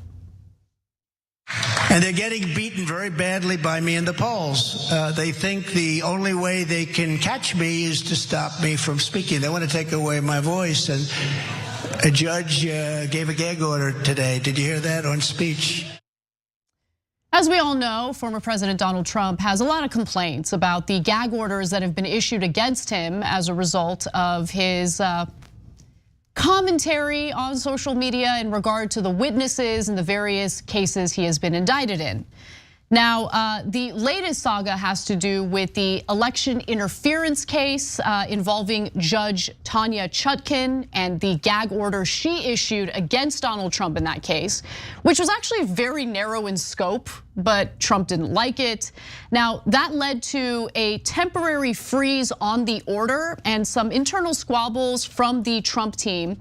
But then later, and this is the update to the story, Judge Chutkan reimposed her narrow gag order recently. Now, the gag order bars him specifically for making public comments targeting prosecutors, court staff, and potential witnesses in the case. Now, information from the initial reporting of the gag order, which was put in place on October 16th, goes as follows. The gag order will prohibit all parties from statements publicly targeting special counsel Jack Smith, his staff, Judge Chutkan's staff, or any other court personnel.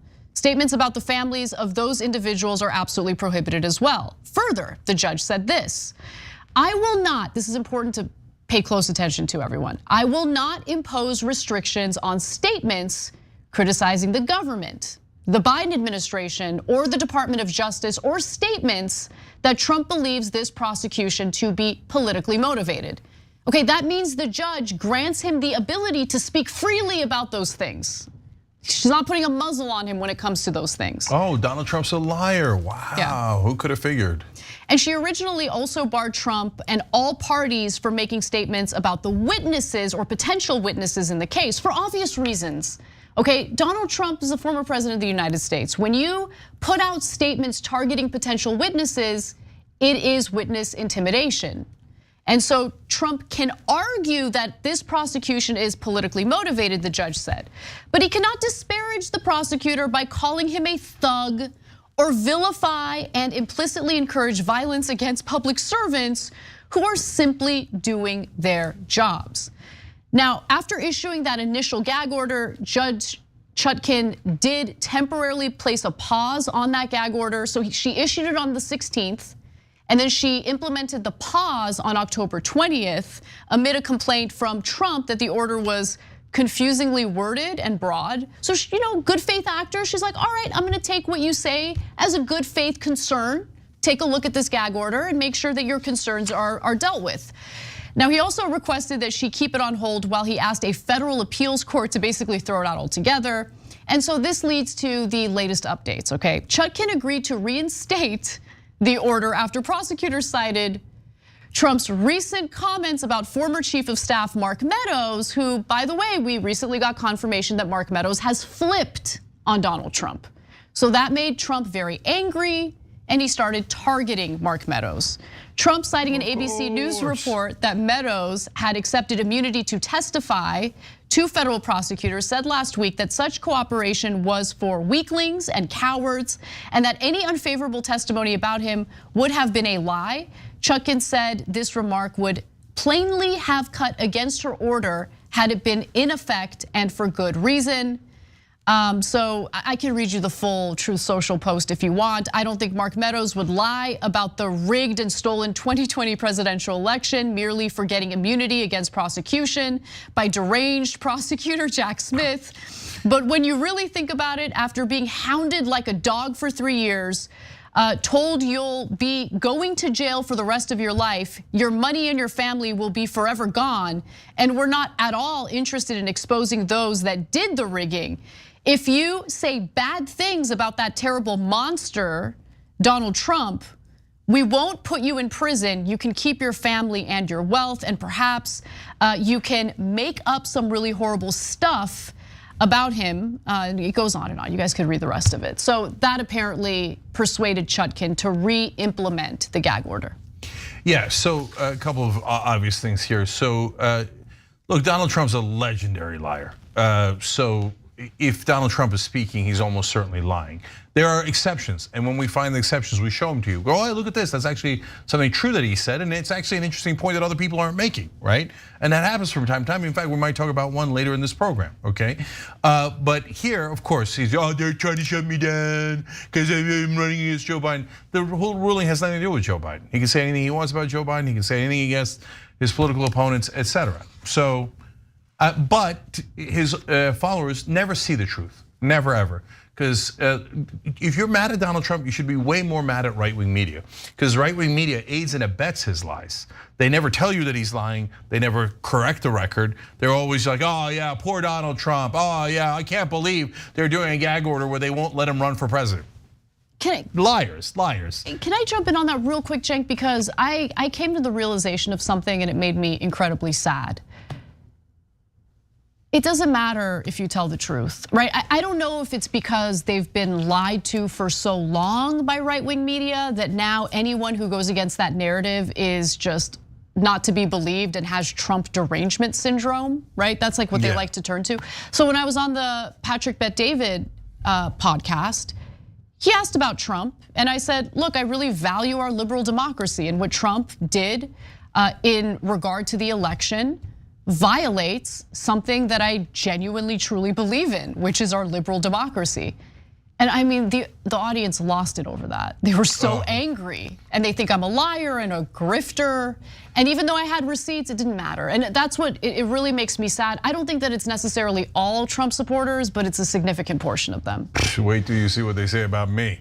Yeah. And that's because I forcefully say things that are true, and it drives them crazy. But to be fair to them, they've never heard the truth before. I know it sounds amazing to you if you don't live in their bubble. But in their bubble, Trump is right about everything, and everyone in the media that they listen to say that Trump is the poor victim, and that Joe Biden stole the election, and Hugo Chavez and Krakens and stuff, and they genuinely believe it. So when we enter that bubble and we say, sorry guys, but it's all a lie, that upsets their worldview. It rocks their world, and they don't know what to do with it because it's so foreign to what they heard from the goddamn liars in right-wing media. So that's actually the essence of the problem. Now, in this particular case, look, and I get half of the disgruntlement, right? So the right wingers say, oh yeah, how come no one else in power is ever held accountable? That is true. And that is a giant problem for Democrats. So they're like, oh, okay, yeah, we're gonna hold Trump accountable. You're right, Donald Trump's a lifelong criminal. He committed these crimes, he's violating the gag orders. All that is clearly true, right? But I could point to a lot of people who are rich and powerful that the Democrats would never prosecute, including Eric Holder, Obama's attorney general, who said that the bankers were too big to jail. So, like, if you're angry at the establishment, you are right. If you think Donald Trump is the answer and he's your savior, you are wrong. Donald Trump is just a bigger liar than those guys. And that's a hard thing to pull off. And he's also acts like a mob boss because he's gotten away with this criminality his whole life. In fact, immediately after the gag order was re-implemented, he immediately violated it by going after Bill Barr, who's a potential witness in this case. Okay? Lifelong criminal. He can't help himself. So he said this on in a Truth Social post, which honestly, in any other context, I would be highly amused by, which is something that someone with Trump derangement syndrome would never say. Just want to let you guys know that. Anyway, I called Bill Barr dumb, weak, slow-moving, lethargic, gutless, and lazy, a rhino who couldn't do the job. Remember, Donald Trump is the one who appointed him, but nonetheless, he just didn't want to be impeached, which the radical left lunatics were preparing to do. Nobody was planning to do that. Yeah, I don't remember that. Imagination. I was tough on him in the White House for good reason. So now this moron says about me to get even, his verbal skills are limited. He really didn't like that statement. Yeah, well, it's because it's totally true. Well, that's one I haven't heard before. Oh, really? Oh my God, you've surrounded yourself with yes men. Tell that to the biggest political crowds in the history of politics by far. Bill Barr is a loser. So look, it's unclear if he's gonna actually face any repercussions for violating the gag order. There have been other instances of him violating the gag order in the civil suit. There's a gag order in that suit, but since it's a civil suit, he's been dealing with some fines that total $15,000, which is a drop in the bucket for him. But ex-Trump White House lawyer Ty Cobb commented on the reinstatement of the gag order for the election interference case. And he has a prediction that I actually think is crazy, but you might disagree with me, so let's watch. One other thing I wanted to ask you about, just as a quick follow here before we go, on the point about the gag order. What do you think is next, right? I mean, so the gag order went away for 9 days. It gets reinstated. He says these things about Bill Barr. What he got fined $10,000 for him. That's pennies. And no matter what his real wealth is, it's still pennies. So where does he end up on this? Well, the New York judge fined him $10,000. That's in a civil case. That's not as consequential as Judge Chutkan's case. I think Judge Chutkan, prudently allowed Trump to try to persuade her to extend the gag order. She concluded, on the basis of his conduct this week, not to do so. And I think she'll come in with a much heavier penalty, and ultimately, I think he'll, spend a night or a weekend in jail. Wow. I think it's going to take that. I think it will take that to stop him. Mr. Cobb, I thought you were smarter than this, Mr. Cobb. Like, wrong on both counts, if you ask me. Look, obviously he's making a prediction and I'm making a prediction. My prediction is he will not spend a single minute in jail. And even if he did, which is just inconceivable to me, he will learn no lessons from that. Come on, he's gonna come out like, I don't know, like a wild animal that's been held captive and finally released. Can you imagine? Yeah, even if he was in jail for just one day. Look, first of all, I think Ty Cobb should not have taken a break for making all those toys. Christmas is around the corner. He's never gonna make it. Or fried chicken. Okay, fair. Now, look, guys, and another aside, by the way, before I get to the final point. Trump is constantly calling people morons, losers, etc. Now, Democrats say that if you do things like that, it's just disqualifying. I mean, it's so unprofessional. You can't do that in politics, except for the fact that Donald Trump already won the presidency once, and he nearly won it a second time. So maybe Democrats, you don't know what the hell you're doing when it comes to politics. You think that everybody went to Yale and you speak in ways that normal people don't understand, and you go with your arrogant elitist attitude, and then this guy comes and goes, that guy's a moron, a loser, weak, etc. And people like him because he speaks like a normal person. Okay? Everyone in Democratic politics is constantly wrong and can't see straight. Now, back to MAGA being wrong and not being able to see straight because they're both in bubbles. And those bubbles create alternate realities, okay? Now for Trump, I wanna be clear, I don't think the gag order should apply to him calling Bill Barr loser, weak, moron, etc. He does those kind of insults all the time. Bill Barr is perfectly familiar with it. That's not going to intimidate him, etc. Right. I think the gag order should only be for things that are on the edge of threatening violence. Agreed. Right? Yeah, I agree. So, for example, when he said about Michael Cohen, he said it in passing, but it's important. He said, if he keeps going like this, it's not going to end well for him.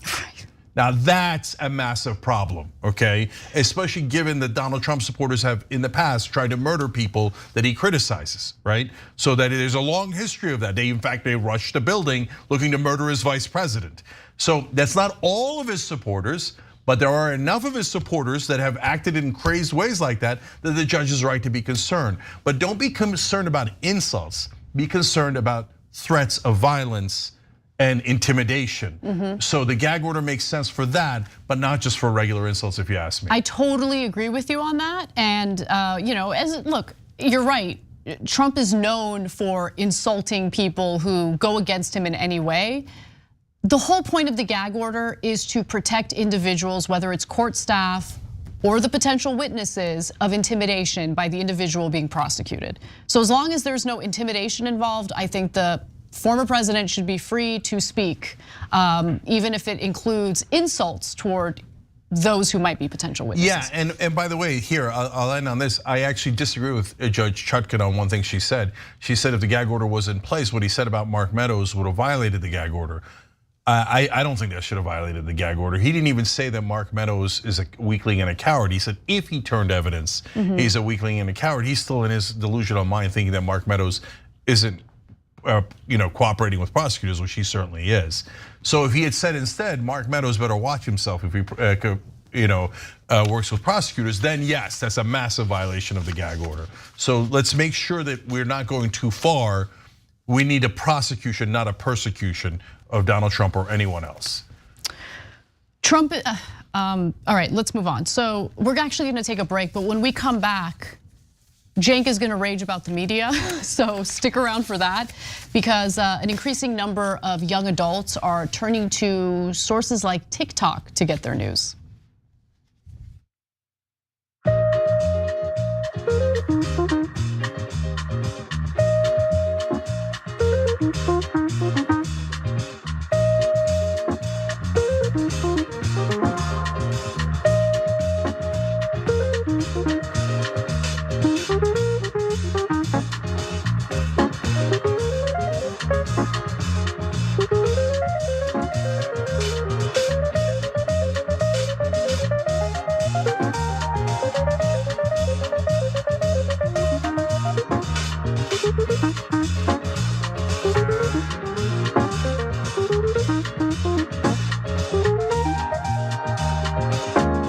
All right, back on TYT. Let's go to Super Chat. Cindy Thomas wrote in, former evangelical here. This is about the Israeli situation. Former evangelical here. I can hear the sermons in evangelical churches. Armageddon is starting. The rapture is any day. These people are sick. If you're rooting for Armageddon, there's something wrong with you and you need to get mental health counseling. And in Armageddon, like billions of people die, billions of people. If you're rooting for that, you're a terrible person. Sorry.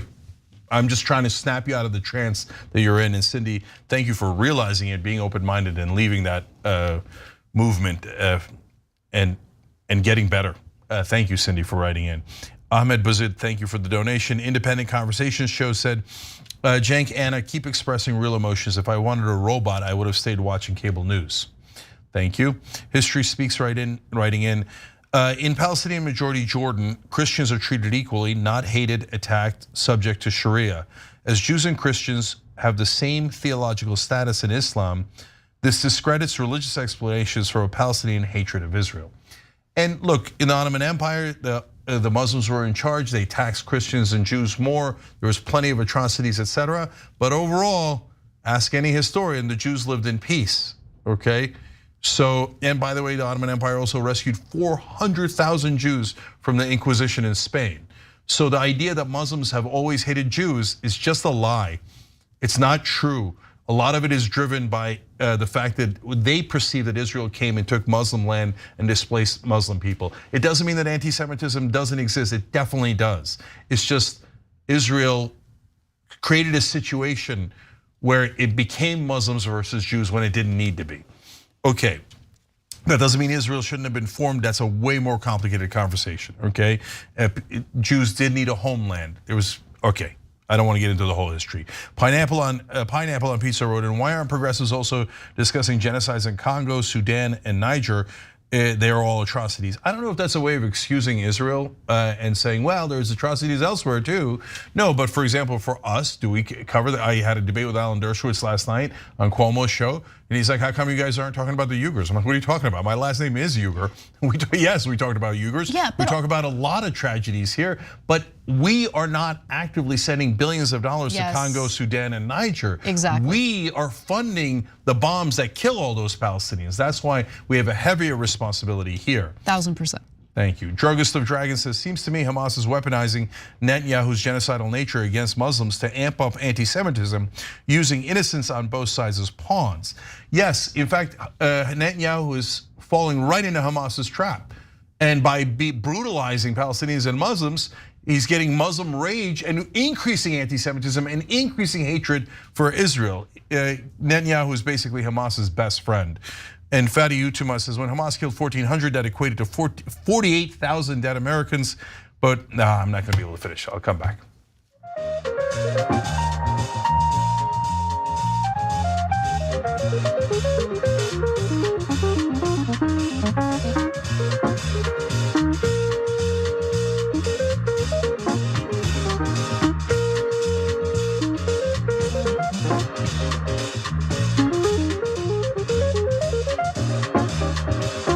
All right, back on TYT. Just want to read one super chat here. Fatty Utuma wrote in, when Hamas killed 1,400 people, that equated to 48,000 dead Americans if you were doing it proportionally. So that's a lot of dead Americans, and it helps you to clarify the way that you can think about it. It's a really good point. The 8,500 Gazans killed so far would be 1.2 million dead Americans proportionally. 1.2 million. It's a lot of human shields. Yeah, so guys, we don't want dead people on either side. We have to protect civilians on both sides. Look at the scale of the damage that is being done here. We've got to roll it back as soon as possible. All right, let's keep going. All right, let's talk about the media and where people are consuming it.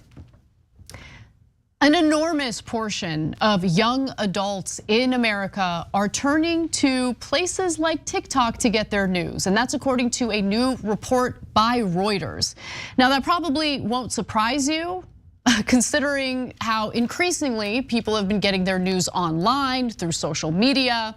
But if you know anyone under the age of 25, it's likely that they're also getting their news from social media, and this study makes it clear, provides the receipts for that trend.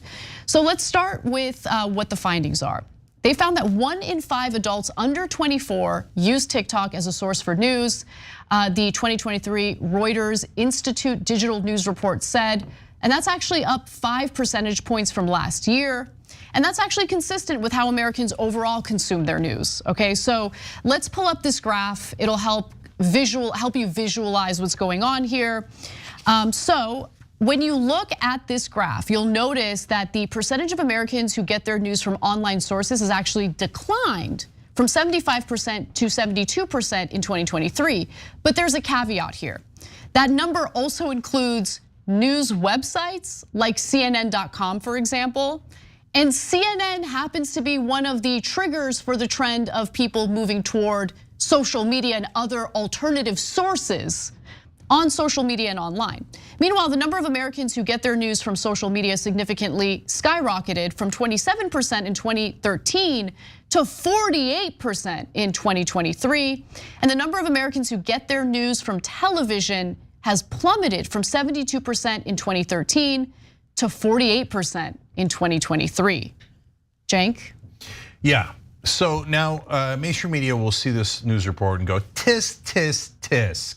Look at these kids, they don't know anything about news. They don't even support the status quo. A lot of them are saying things where they say, oh, you should do change or rebel. Tisk, tisk, tisk. Don't you know corporate rule is the way to go? Don't you know kissing the ass of the politicians is the professional thing to do? We have brought on a beloved politician. And we're not gonna talk about their campaign contributions at all, because those millions of dollars they took are not bribes. Tell us about your ideas, beloved politician. And then people on TikTok are like, yeah, that's not true at all. That guy got bribed by those companies. And he doesn't represent you at all. He doesn't even have any ideas. He just gets paychecks. And then mainstream media goes, tisk, tisk, tisk. Look at these young kids, outrageous. Why won't they support corporate rule? Why won't they tell everyone that the politicians are great? Look at that wonderful moderate Joe Manchin and that wonderful moderate Kristen Sinema, just standing up for the real Americans who believe in corporate rule. Tisk, tisk, tisk. They actually say it with that insufferable tone too. They actually do, in my opinion. No, they don't. They don't. I think they do. Okay. I think they do. Okay, and so look, it's important that you be fact-based. So I'm aware of the problems on both sides. So yes, there are online shows and people on TikTok that play fast and loose with the facts, or they don't even really get into the facts. They just tell you their emotions or what they're feeling or what their ideology is, and then they use facts to kind of back up their ideology rather than having the facts and then starting with that proposition and then going forward to what those facts lead to, right, in terms of conclusions. So I'm aware that problems exist in that realm. A lot of problems exist. Yeah, a lot of problems. Yeah. There's no question. On the other hand, the people who usually do these studies and then criticize, they just assume that if you're online, you're on TikTok, you don't know anything, and that they look down their nose at you. But what do you know in corporate media? You're constantly telling us that these politicians are honest. That's absurd. Over 90% of Americans don't believe you because they're right.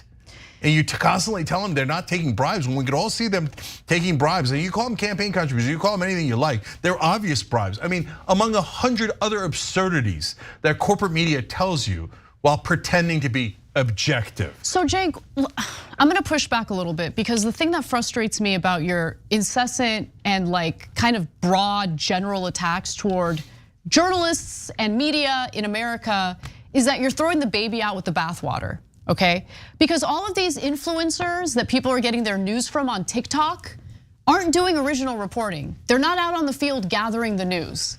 They are literally just sharing and reacting to what CNN is reporting, okay? Now hold on, I'm not done.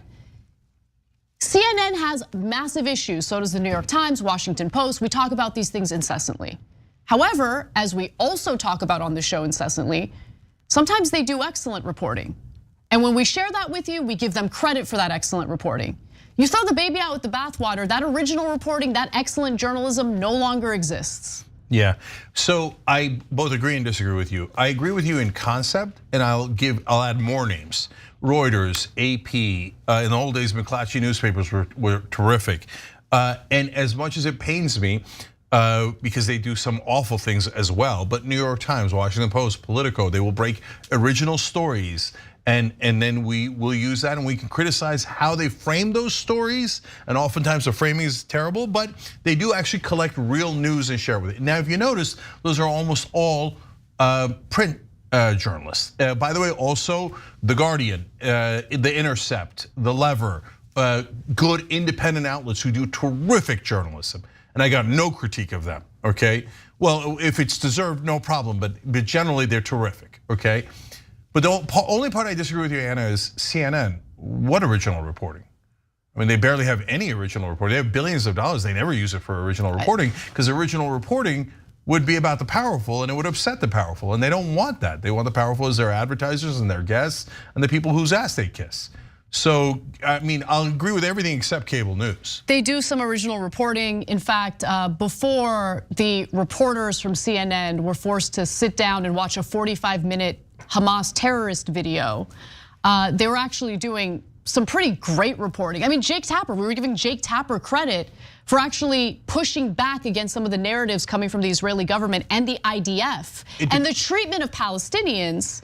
And a lot of what he was reporting on was based on original reporting that CNN was doing, okay? Now again, then the reporters went to Israel. Israel sat them down and had them watch a 45-minute terrorist video of innocent civilians being tortured, maimed, killed, okay?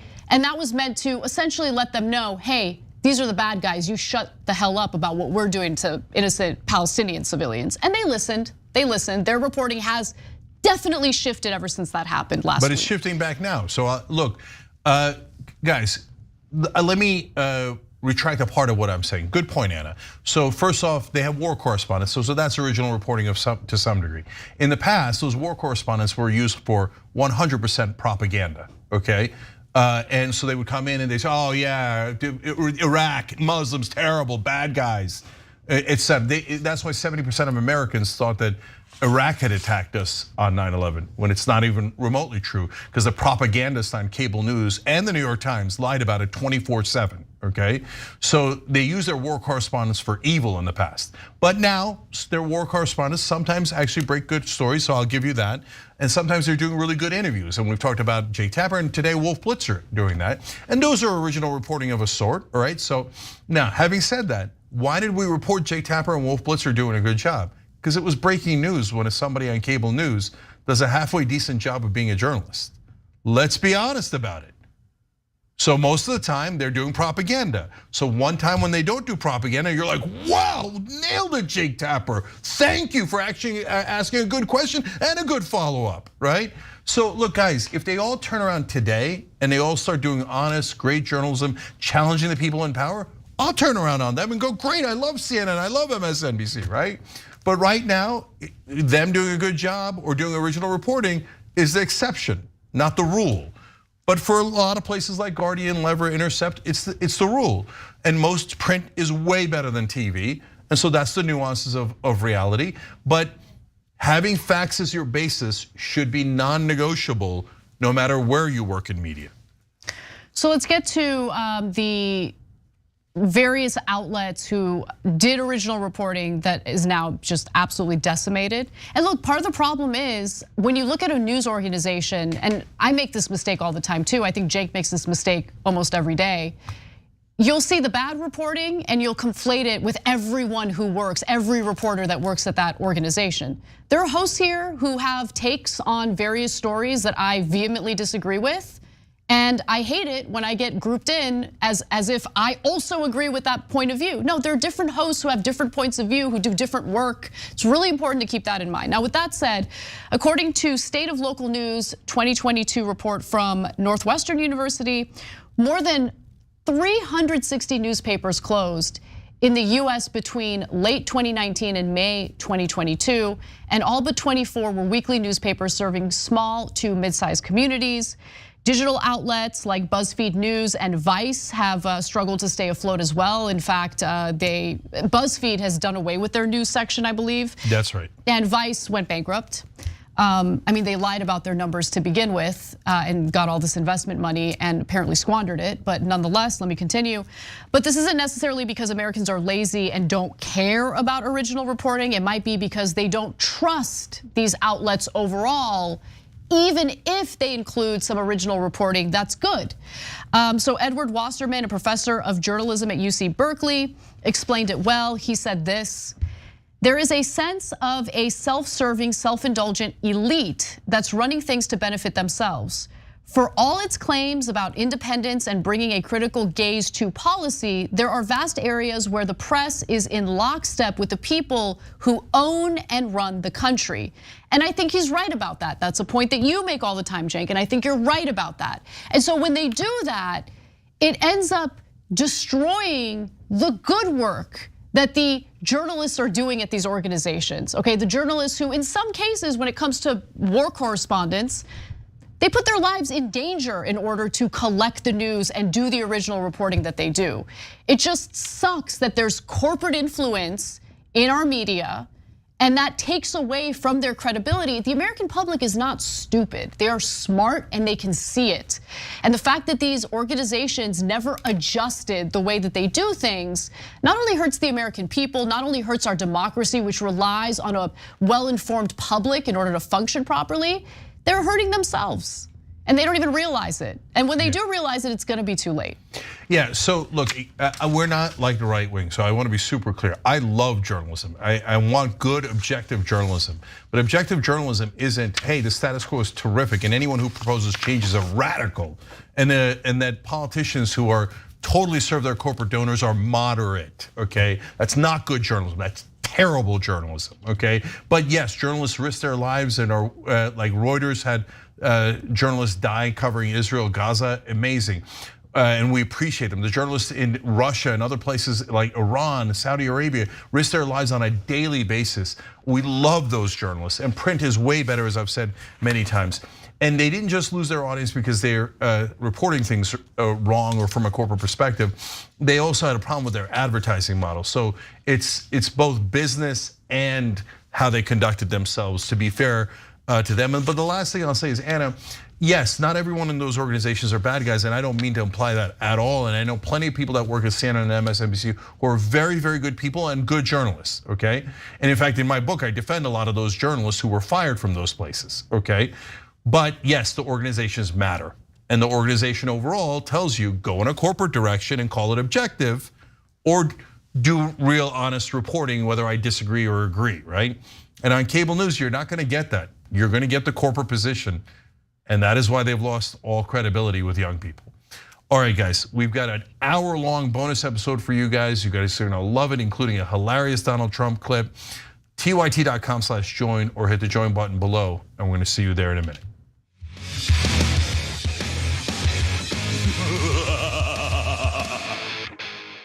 Indisputable is still the fastest growing news show in America compared to CNN, Fox News, and 30 other networks. We tell the truth on Indisputable because the truth is indisputable. We go places that other news media outlets refuse to go. When there were human rights abuses happening at the Victorville prison, guards and members of the community contacted us. You, through your investigative reporting, unearthed very troubling allegations about specific forms of abuse and discrimination in the federal prison system. It really doesn't take much to be a trusted voice. All it takes is to be fearless, report on matters, be an advocate. I called it the bullpen intentionally because it's a place of preparation. We present individuals who may have an opposing view, so we debate. Sometimes we interview individuals because their stories deserve to be heard. A survivor of significant police misconduct and his attorney We covered this story earlier, and to remind you of the horror of one man being shot at damn near 100 times by the police. We take time on this show to showcase the temper tantrums of Karens in the wild. We do this not because we want to see people's emotional outbursts in public, but because these incidents are emblematic of a bigger societal issue taking place across the nation, and it has to be checked. My friend, my big homie, attorney at law, Benjamin Crump. I just want to thank you, man. When educated, articulate brothers like yourself speak truth to power, it makes a great difference in changing the landscape in America. Listen, no matter what you do, don't allow the politics of ideology to evaporate the soul that still exists inside of you. They don't stop, I don't stop. Racism won't stop, I won't stop. Systemic bias won't stop, I won't stop. People still need health care, so I won't stop. People still need criminal justice systems reform, so I won't stop. You won't stop either.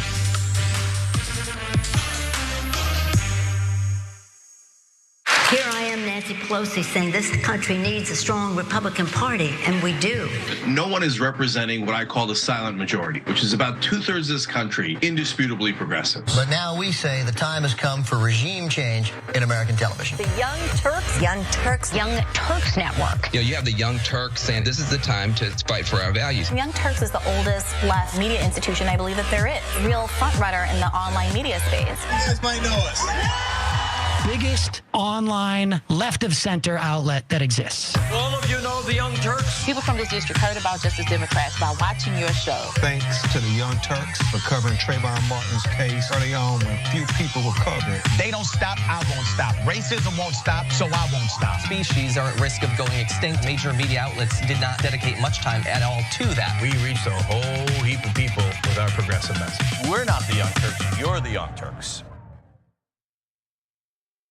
It's time to break down the myths of the right wing, the political elite in both parties, and the establishment media. Myths like the media has a liberal bias, hilarious, or America's a center-right country, preposterous.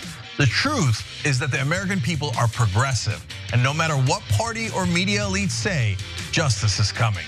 I've written a book that makes this clear and shows you we're gonna get it done. It's called Justice is Coming, and you can get it anywhere books and audiobooks are sold. Project Hope is needed. I'll just say this, your viewers, this is not the time to be apathetic. I'll end with this point. The miracle was that Bernie Sanders came as close as he did. He would have been the nominee after Nevada if they didn't do all of these things of getting everyone to drop out. We're gonna have a progressive future in this country. And people don't realize how close we are. And the dam's about to break on the establishment control of the party. This is not the time for folks to give up. It's the time to double down and demand that we become a progressive party. I want to know who invented the switch witch. Your kids leave out all their candy Halloween night. Some witch comes and takes all of her candy and then gives your kid a present. It is Halloween night. Let your kid eat the damn candy. Let them eat till they barf. Remember candy. Focus on the candy.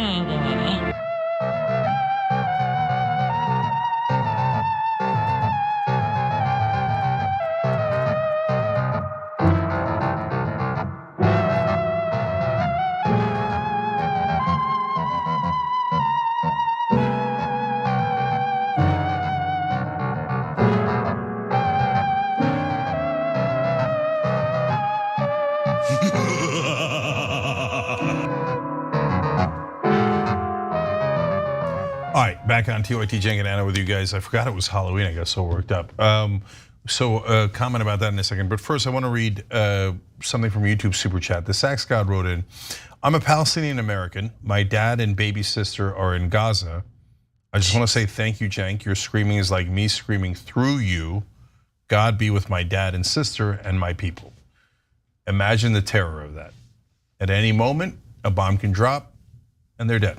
And there's nothing you could do about it.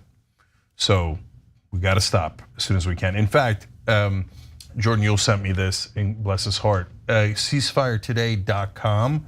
If you go there, it automatically sends a letter to the person's representative and senator. So ceasefiretoday.com, okay?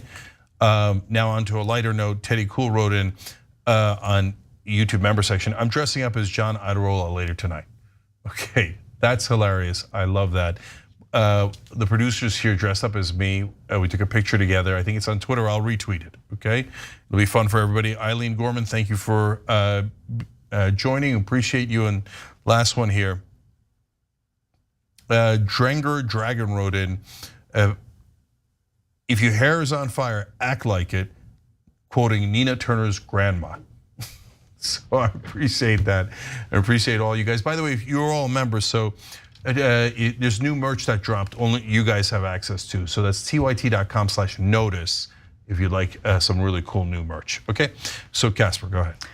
All right, let's talk about the housing market.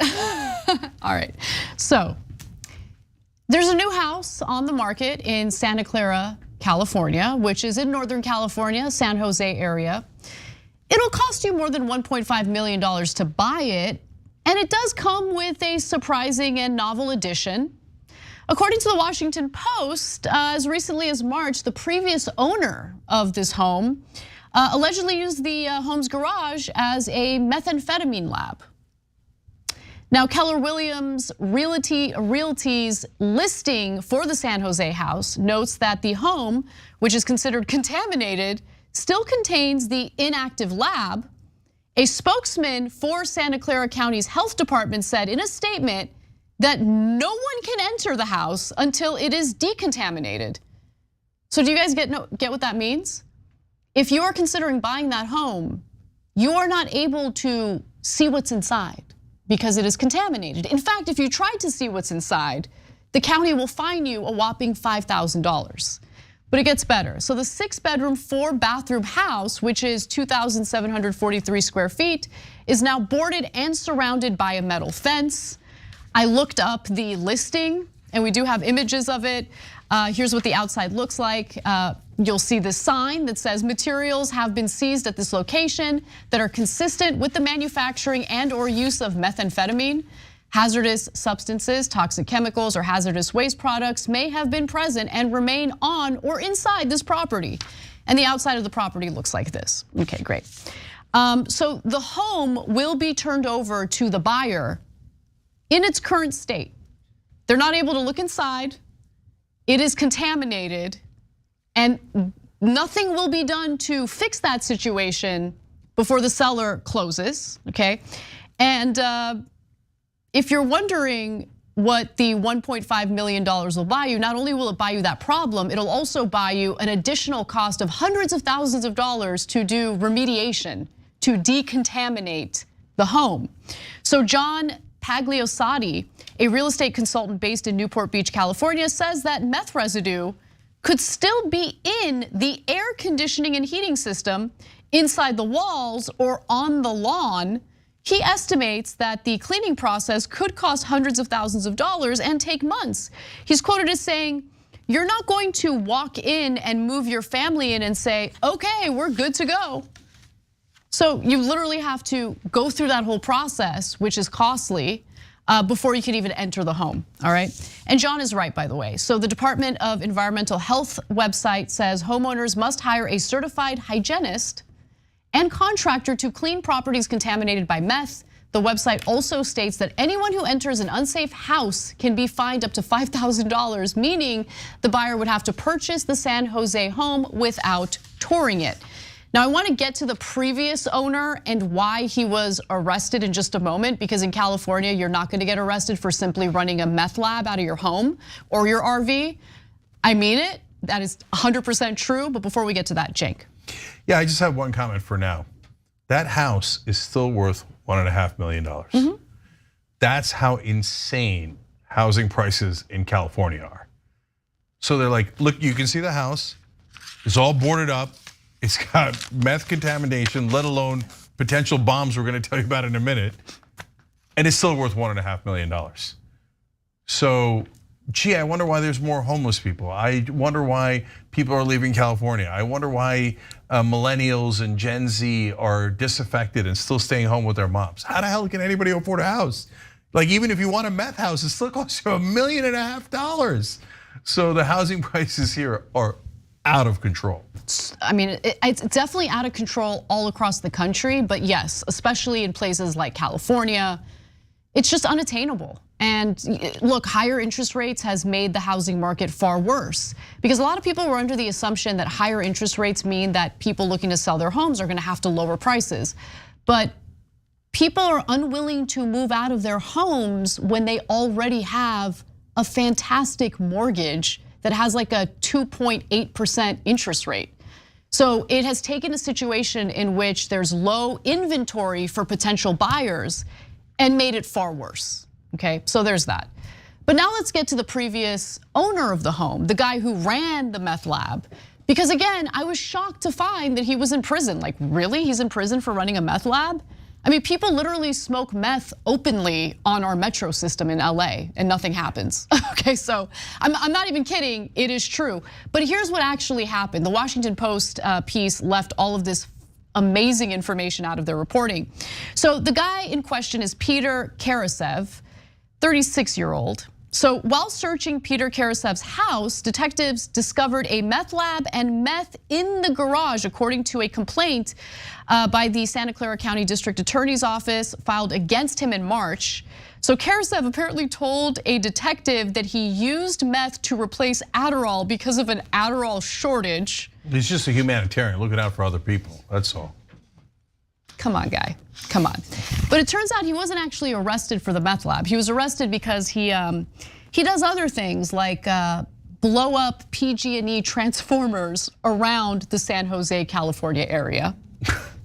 Meth's a hell of a drug. Don't dip into your own supply.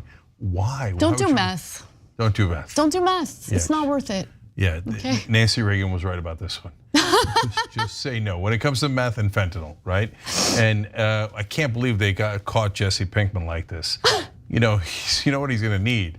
Not a criminal lawyer, but a criminal lawyer. Better call Saul. Yeah. All right, so more details. Investigators said Karasev planted multiple bombs targeting infrastructure around San Jose, including when he blew up PG&E transformers in December and January. He was recorded on surveillance cameras riding on a bicycle to and from the bomb sites, police said. So investigators, this is like terrible, felt awful about this part. So investigators discovered that his 1-year-old baby, 3-year-old daughter, and 5-year-old son were living in a home riddled with extreme hazards, according to court documents. Police found chemicals, drugs, firearms within easy reach of the children. They also found bomb-making materials. Prosecutors charged Karasev with 3 counts of child endangerment, arson, igniting a destructive device with intent to injure or intimidate, interfering with electrical lines, and possessing materials with the intent to make an explosive device. In other words, I was right. He did not face any charges for running a meth lab out of his home.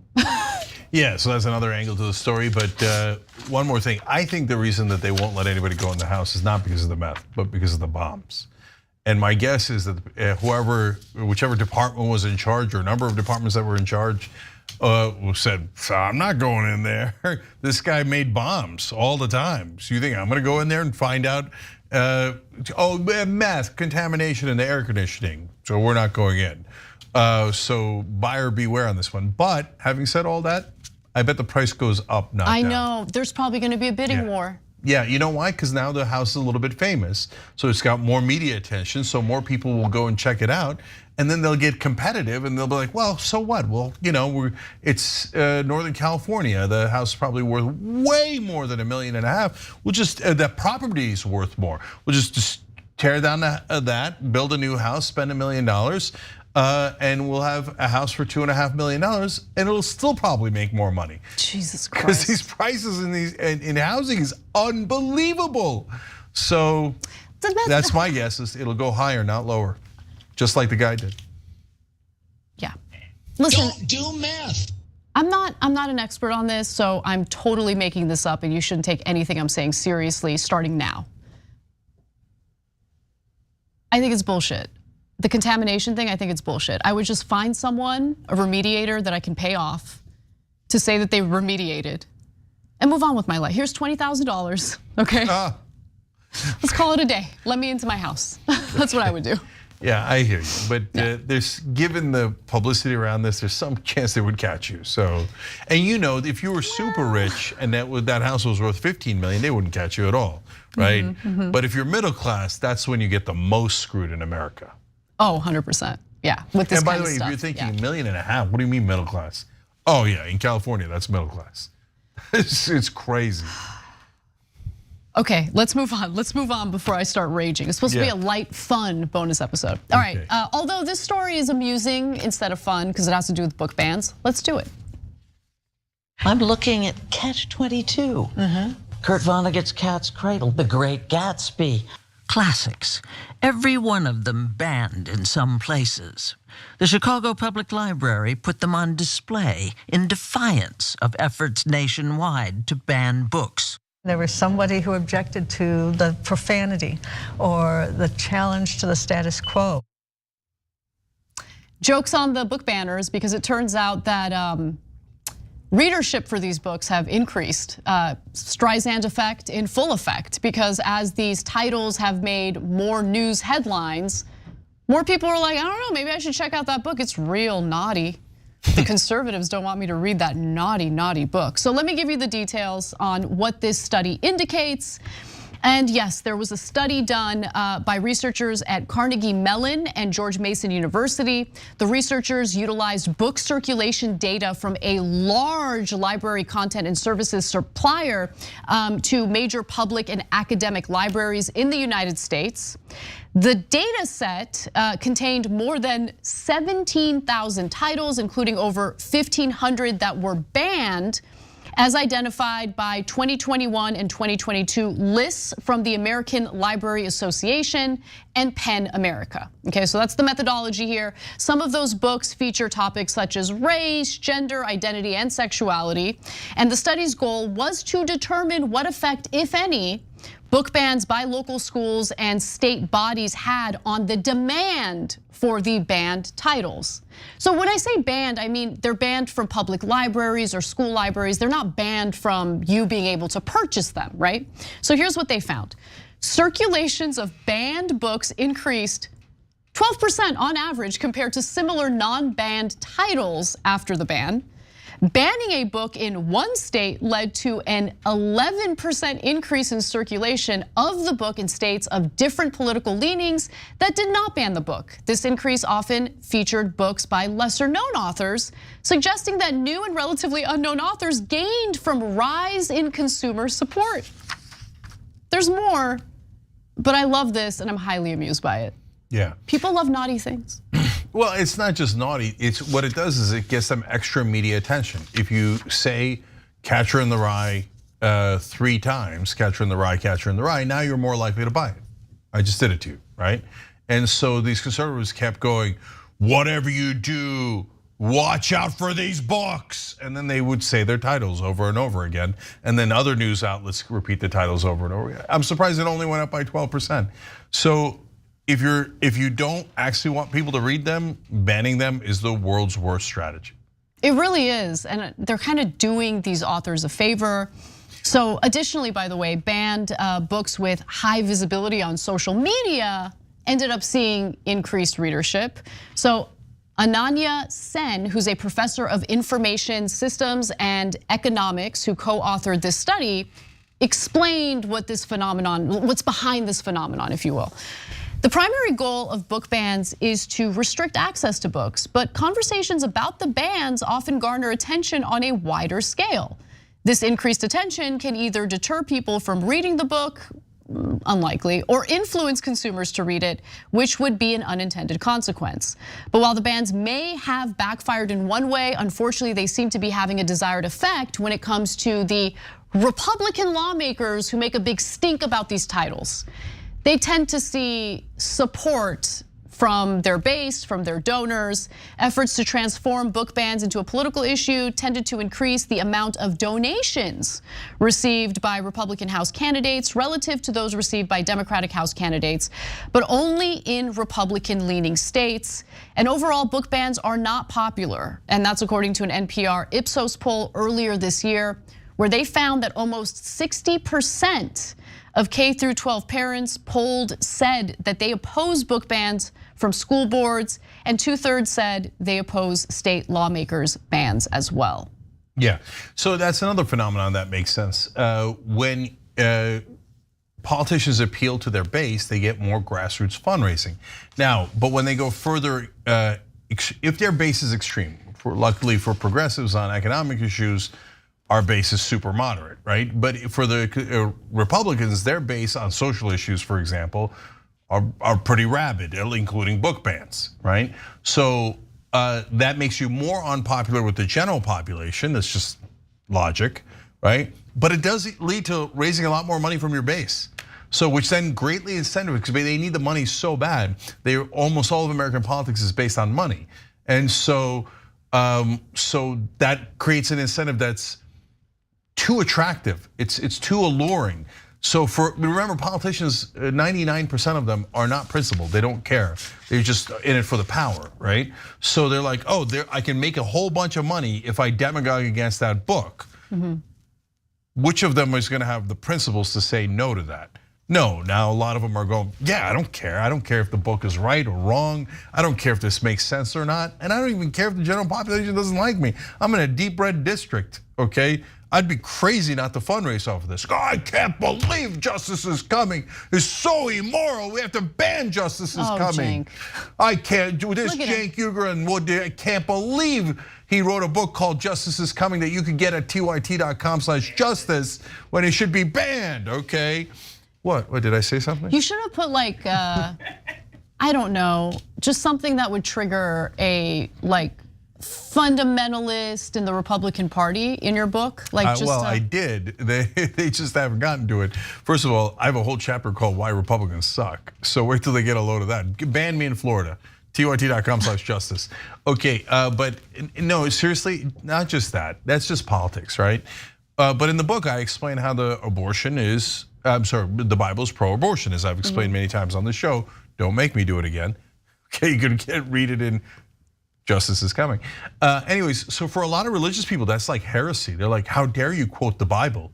No, I've been taught that the Bible is against abortion. When you prove definitively that the Bible is in favor of abortion, I'm super mad at you, right?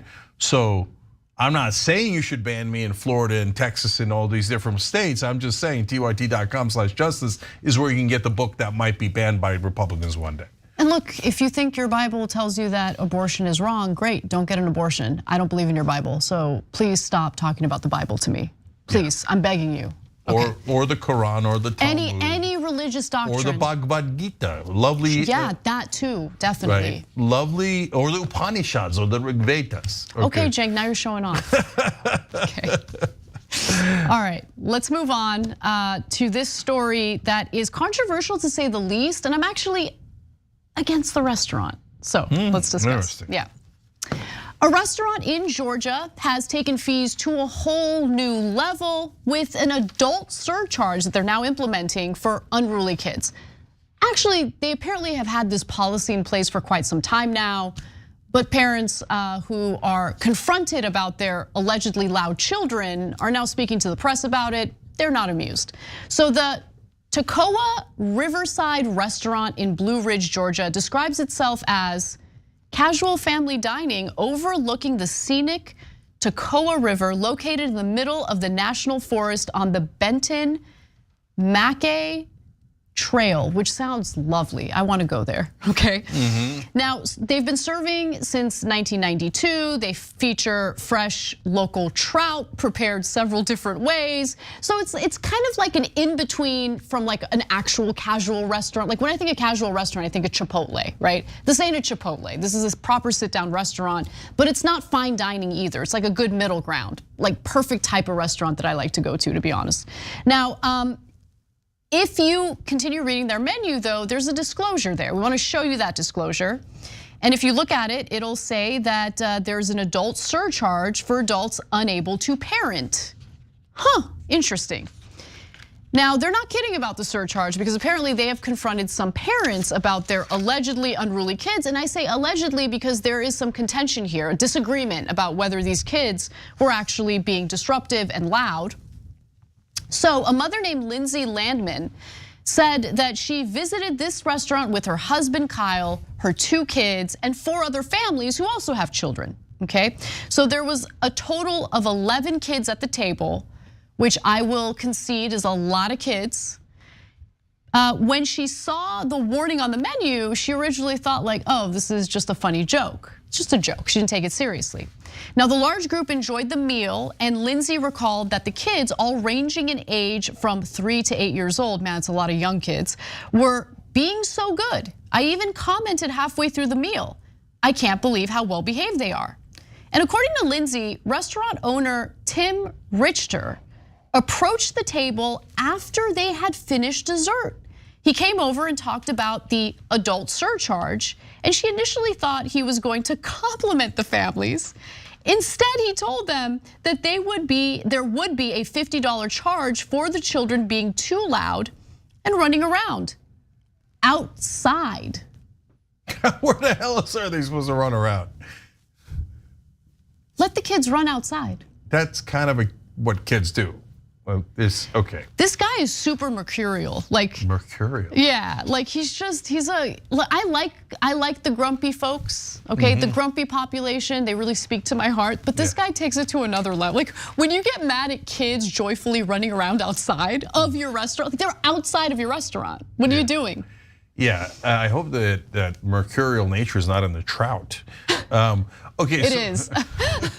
So look, I doubled down on everything Anna said. First of all, this place looks amazing. I mean, Blue Ridge, Georgia, scenic Toccoa River, Benton McKay Trail, pasta dishes, steak, seafood, local trout. It sounds amazing. Trout in so many different ways, Jake. Yeah. So many different ways. This is Southern culture that I love, okay? Now, you're gonna ruin it with this thing. What are you doing? So, look, I get it. Sometimes people are loud.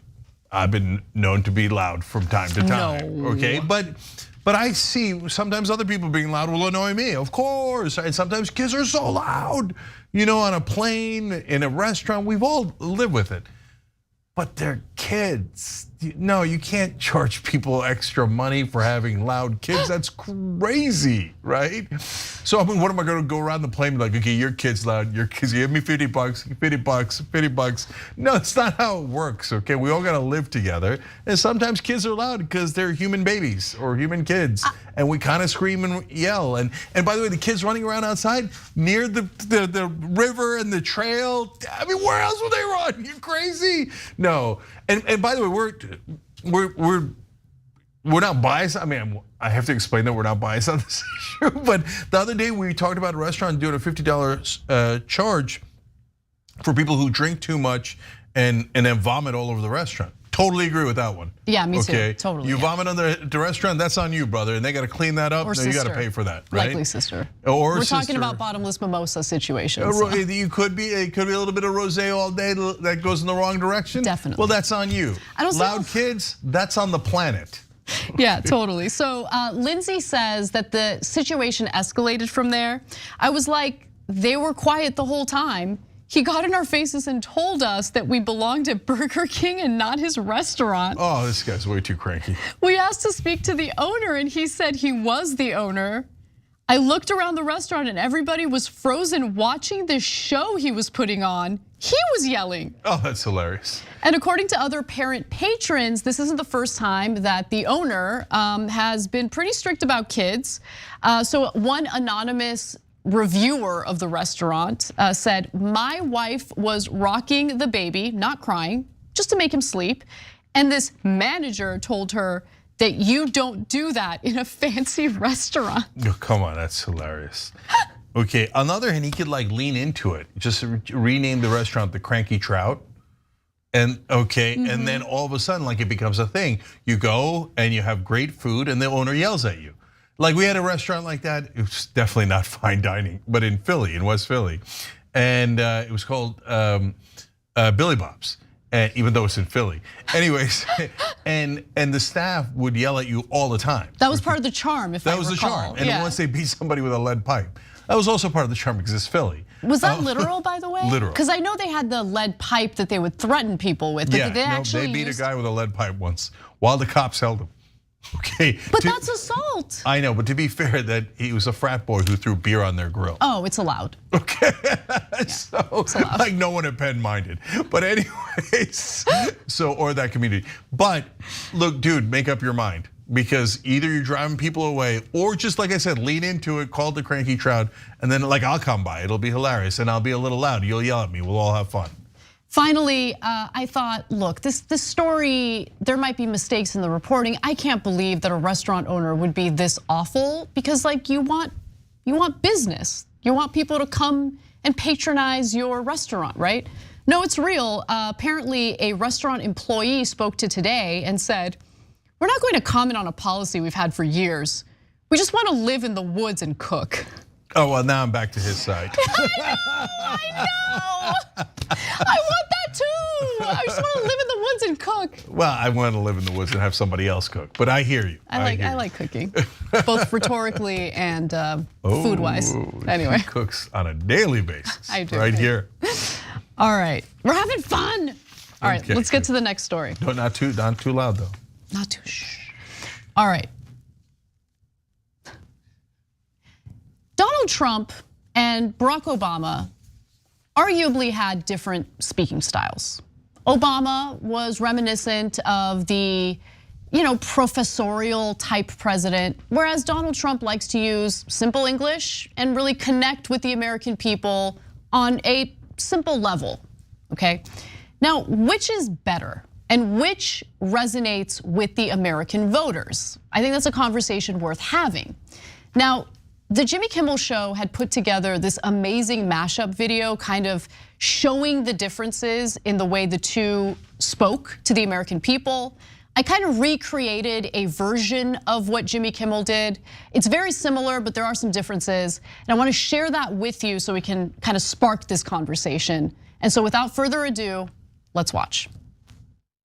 The United States has conducted an operation that killed Osama bin Laden, the leader of Al-Qaeda. Abu Bakr al-Baghdadi is dead. At my direction, the United States launched a targeted operation against that compound in Abbottabad, Pakistan. They did a lot of shooting and they did a lot of blasting, even not going through the front door. You think you go through the door. If you're a normal person, you say, knock, knock, may I come in? After a firefight, they killed Osama bin Laden and took custody of his body. He died like a dog. Yet his death does not mark the end of our effort. A beautiful dog, a talented dog. We give thanks to the countless intelligence and counterterrorism professionals who've worked tirelessly to achieve this outcome. And I don't get any credit for this, but that's okay, I never do. Thank you, may God bless you, and may God bless the United States of America. And I'm writing a book. I think I wrote 12 books, all did very well. Come on. No, I gotta be honest. People are gonna hate me for saying it. I prefer the way Trump talks. Yeah, so look, it's first of all, it's comedy gold, let's admit it, okay? He died like a dog? That's what the American people want to hear about a terrorist, okay? That's true, but what they don't want to hear is that he was a beautiful dog. Okay, to be fair, when he said beautiful dog, he wasn't referring to the terrorist. He was actually referring to the military dog that was along for that mission. He's a powerful dog, a beautiful dog. Okay. So that's hilarious part number one. There's 12, but that's one of my favorites. The other favorite is, normally if you're a normal person, you come to the front door and you go, knock, knock. Why would SEAL Team 6 come to the front door and go, knock, knock? Okay, so I might have a disagreement with you on this because as he was delivering that line, if you will, he had like a little bit of a smirk on his face. I think he was making a joke and he knew he was making a joke. Yeah, I mean, kind of. No, I get it. Yeah. Look, guys, so let's go to the heart of it, right? Yeah. Because it's funny any way you slice it, whether he intended it or didn't intend it, right? But I'm with Anna on the overall point. Yeah. I mean, Obama at least was a great orator, so that even if he spoke like an intellectual, he was able to deliver a message in amazing ways. So that was not a particular example of it, but like the Audacity of Hope speech yes, that's was true. Amazing in the 2004 Democratic Convention, right? So we're taking a particularly poor example, but if you take someone who is not a great orator, you take like an Adam Schiff or a Joe Biden or a Nancy Pelosi or a Chuck Schumer, and they come and they say similar things to Obama, but they're not as good. So they just come in and bore you to tears, right? And they speak in ways that normal human beings don't speak at all. And then people stop paying attention. They lose Like, oh, you killed bin Laden, that's amazing, but droning on from a teleprompter. Whereas nobody stops listening to Donald Trump because he could say something crazy at any moment. At any moment, he Right. will, and he will say something crazy. Yeah, I mean, he'll be talking about getting Osama bin Laden and be like, now normally you go in, you go knock, knock. Okay, I mean, who's gonna stop listening to that? Okay, we gotta watch that part one more time. So let's actually roll the tape one more time. It's a short video, so I think we should watch the whole thing. But pay close attention to his face as he's delivering the knock knock line. Let's watch. Okay, then we got more. That the United States has conducted an operation that killed Osama bin Laden, the leader of Al-Qaeda. Abu Bakr al-Baghdadi is dead. At my direction, the United States launched a targeted operation against that compound in Abbottabad, Pakistan. They did a lot of shooting and they did a lot of blasting, even not going through the front door. You know, you think you go through the door. If you're a normal person, you say, knock, knock, may I come in? After a firefight, they killed Osama bin Laden and took custody of his body. He died like a dog. Yet his death does not mark the end of our effort. A beautiful dog, a talented dog. We give thanks to the countless intelligence and counterterrorism professionals who've worked tirelessly to achieve this outcome. And I don't get any credit for this, but that's okay, I never do. Thank you. May God bless you. And may God bless the United States of America. And I'm writing a book. I think I wrote 12 books, all did very well. So also when I was looking for the original videos, Obama's speech was like 9 minutes, a little over 9 minutes. There was like nearly an hour-long video of Trump's. And it wasn't, to be fair, it wasn't just Trump speaking. He also took some questions from reporters, but his speech was a lot longer than Obama's because he doesn't do prepared speeches, right? In fact, when Trump did do prepared speeches, it felt like he was in a hostage video. Like he just doesn't do well. Like he likes to speak off the cuff, and when he does that, he goes on and on and on. And I will admit, it's definitely more entertaining. It's terrifying because he's in an extreme position of power, right? So that was concerning. But he hams it up. He loves speaking in front of the public and he doesn't want to be scripted. Okay, so let's get to the main point. But every time I watch that video, I get new things out of it. Knock, knock, may I come in? May I come in? That's how you normally do it, okay? There was a lot of shooting, a lot of blasting. There was a lot of shooting and a lot of blasting. Yeah, so now, but look at something else that he did at the end there. Obama says, hey, credit goes to SEAL Team 6. Our service members have said that's a classy thing to do, right? That's what Democrats do. They're so goddamn classy, right? Trump goes, I don't get enough credit for it, you know? And Trump is constantly asking for credit, demanding credit, claiming credit. So it sucks, and it really drives the elitist class, the genteel class of the Democratic Party crazy. But yes, in politics, you're supposed to ask for credit, demand credit, say it's you're the reason that it happened. And it bothers a lot of us. I know, it bothers me, right? When he's like, I demand the credit, it's me, as if you did the raid, right?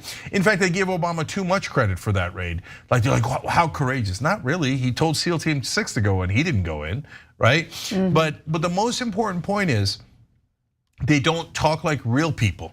Yeah. And when they read from prompters and they do their sophisticated talk, everybody tunes out, and it makes you feel like you can't relate to them. And the reason we're saying this, guys, is because the Democratic Party and mainstream media still haven't figured out you're supposed to be relatable. Yeah. You're supposed to be likable. You're supposed to speak to people in a way that they can understand you.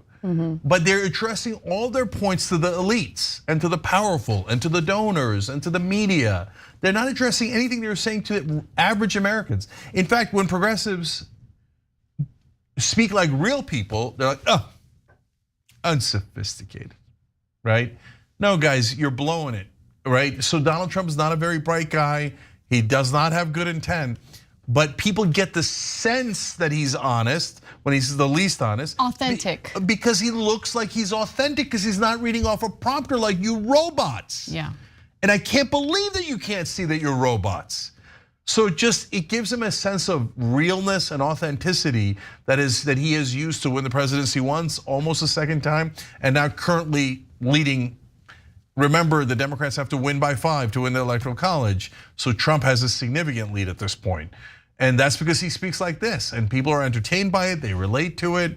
And then off the cuff versus prompters, everything. And he gets all this credit because he just keeps saying, it's me, it's me, it's me. I created jobs, I created, he didn't, or actually, to be fair to him, he did create 6 million jobs. Biden created more, but Biden never says it's me, it's me, it's me. He's and then next thing you know, nobody gives him credit for it. And Trump makes people laugh, right? People love to laugh. They do, it's true. I mean, women will fall in love with a dude if he makes her laugh enough. So like, just consider, I'm not saying that I'm in love with Trump or that I think Trump is a great leader, but please understand what I'm saying. I'm trying to help people see what it is about Trump and the way he delivers his messages that is appealing to his base and what we can learn from that moving forward. Yeah, back when Fetterman was a populist progressive, he was the closest thing we ever had. Because, the Dr. Oz did that hilarious video ad. It wasn't meant to be hilarious. Yeah, the where crudité. He's like, oh, can you believe the price of crudité these days, right? And just a vegetable tray. Yeah, and Fetterman came out and said, yeah, here in Pennsylvania, we call it a vegetable tray, right? And so he dressed like a real person, he talked like a real person, and guess what? He beat Dr. Oz with a stick, even after he had the stroke and could barely talk. Yeah. And he took a Republican seat away. He died like a dog. Yeah, Dr. Oz's career died like a dog, okay? And he fell face first into a vegetable tray. Okay. A beautiful dog. And a beautiful veggie tray, to be honest. But beautiful broccoli. The broccoli's sometimes underrated in that vegetable tray. You know why? Because the broccoli's better crisp. I don't like it when it's cooked. I don't like that. Carrot's also better when it's crisp. Ranch, not bad, but they should put blue cheese in the veggie tray. That's the kind of riff that Trump would do, and everybody would pay attention and go, oh yeah, I want blue cheese in the veggie tray too. I relate with this guy. Dude, same. Right? Yeah. Right? See, she just related to it. No, the blue cheese, you gotta have the blue cheese. You gotta have the blue cheese. Some people find the blue cheese offensive, and I think those people are un-American. Now, if it wasn't Fetterman and it was a standard Democrat, they would have said, well, Dr. Oz is so out of touch with the real Americans that he doesn't realize that the price of crudité has always been around that, around those parameters for a long time. And he's really overinflating the sense of economic urgency that the American people are feeling. And you're like, what did they just say? And why am I so bored? And why do I hate this person so much? Right. All right, so I wanna show you all what it was like to grow up in a better time with better commercials. Let's do it. Hey kid, would you like some drugs? The first one is free. Want to check out my van? I got some candy. Hey kid, want to join our gang and spray paint under a bridge? No, bug off, man. I'm going roller skating.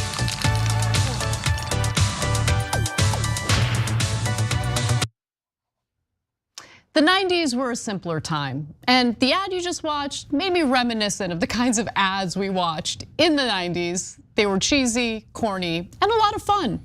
And I want you to watch a little more of these roller skate loving kids rejecting drugs and instead focusing on what they love the most, roller skating.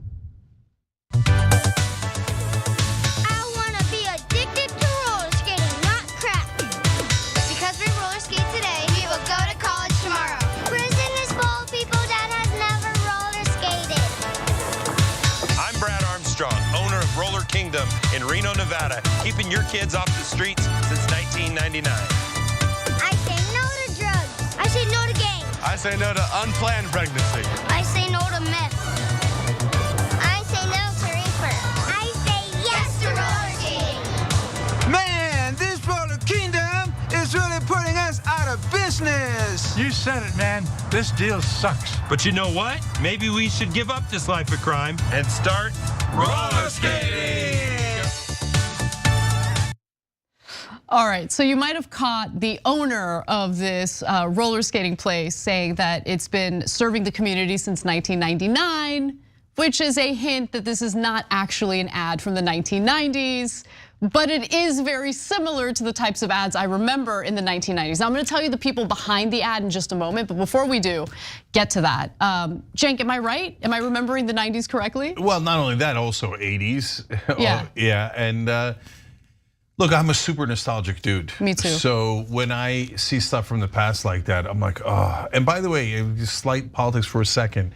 That's why Trump's saying "Make America Great Again" resonates with a lot of people because they have nostalgia for their childhood. Yeah. So when they hear that, they go, "Oh my God, oh yeah!" Like they see an ad like this, and they're like, "Oh, back then it was great." Not that it was necessarily great, but if you had a good childhood, it felt like it was great. You had no responsibilities. It seemed like a more innocent time. The 90s were definitely objectively better than But it today. was, and I'll add one last political thing, and then we'll tell you who actually did that, et cetera. Yeah. Is that I remember doing a talk show all the way back in the 1990s. Okay, late 1990s, and I would tell the audience all the time, it's never going to get better than this, guys. Enjoy the 90s. This is a magical time. The economy was in great shape. That we had budget surpluses. We were actually paying down the debt. Like now, at the end, Bill Clinton ruined it by opening the gates to like corporate control of our government, which then led to catastrophe after catastrophe. He worked with the Republicans to do that, and then George W. Bush made it worse, et cetera. But you're not wrong, especially if you're feeling nostalgic about the 1990s, because that was a golden time in America. Yeah, definitely. So let me tell you a little more about the people behind the ad. So apparently, the commercial was created by a YouTube comedy duo, Rhett and Link, for their own show called Commercial Kings, which basically followed their travels across small town America.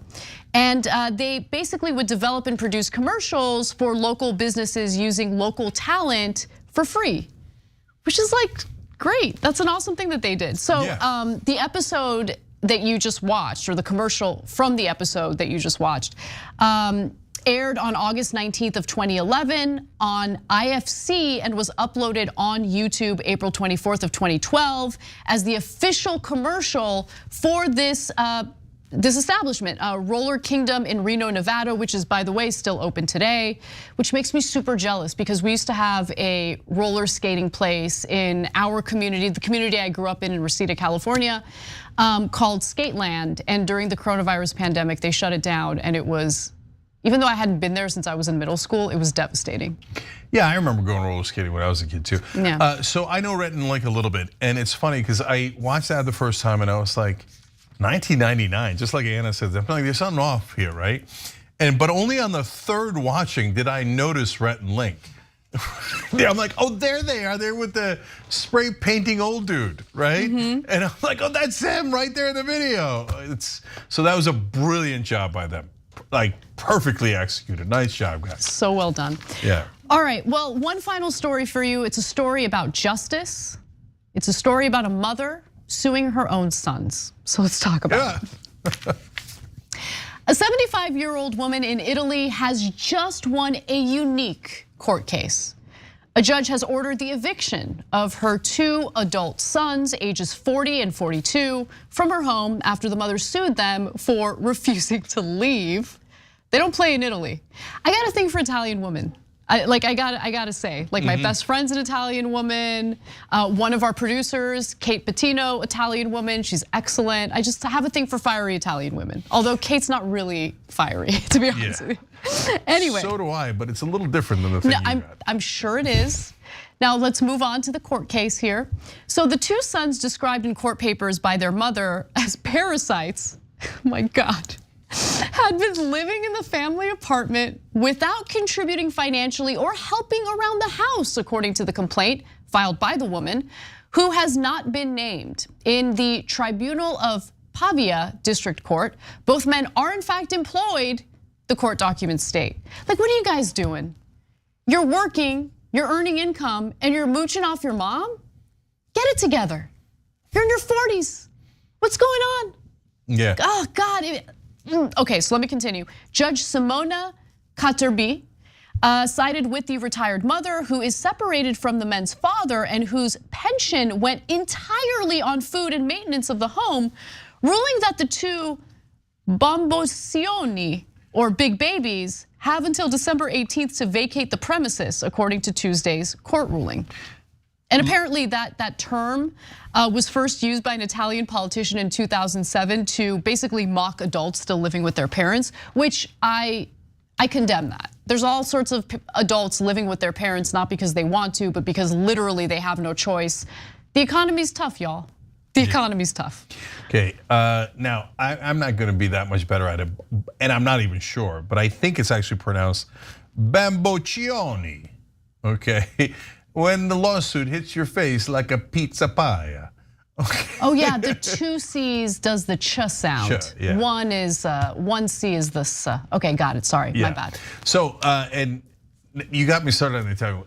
Has there ever been a woman more attractive than Sophia Loren in history? No. Right? I rest my case. No, I love that you say that because that's 1000% true. It's just freaking stunning. Yeah. Absolutely stunning. That's right. So, okay. Lauren Bacall was hot as hell too. Yeah, we're having the craziest conversation. Raquel Welch, I would have put at number 2 of all time. But anyways, so, okay, back to this story. How much do you have to annoy your mom for her to sue you guys? Seriously, guys, get out of the house. What are you doing? Like when your mom said, hey, listen, get out of the house, otherwise I'm gonna sue you. That might have been a clue. Time to go. Like you really gotta go, right? I can't believe they got it so bad that she had to actually go to court and file the papers and go through the trial. And call them parasites. Like what is, like, you know what, who does that? Who doesn't get the memo? Parasites, right? Like, because at any decent person by then would have been like, oh, my mom's 75, okay? And I'm eating away at her pension. Oh my God. Like, hey, I'm gonna have some decency here and move out. And maybe we could be roommates, you and other bum, I mean, Bamboccioni, right? Go live somewhere else, mooch off of somebody else. No, but they had to get sued, they had to go to trial. Jesus Christ. I gotta say, Bamboccioni is one of the best words ever created. Like we gotta remember it and we gotta use it when it applies to people that we know. But with that said, here's what the judge wrote in her decision. There's no provision in the legislation which attributes to the adult child the unconditional right to remain in the home exclusively owned by the parents against their will and by virtue of the family bond alone. Now, the men who hired lawyers for themselves to basically fight, so embarrassing, to fight the eviction, argued that Italian parents are required by law to take care of their children as long as necessary. You guys are working. Like, what are you?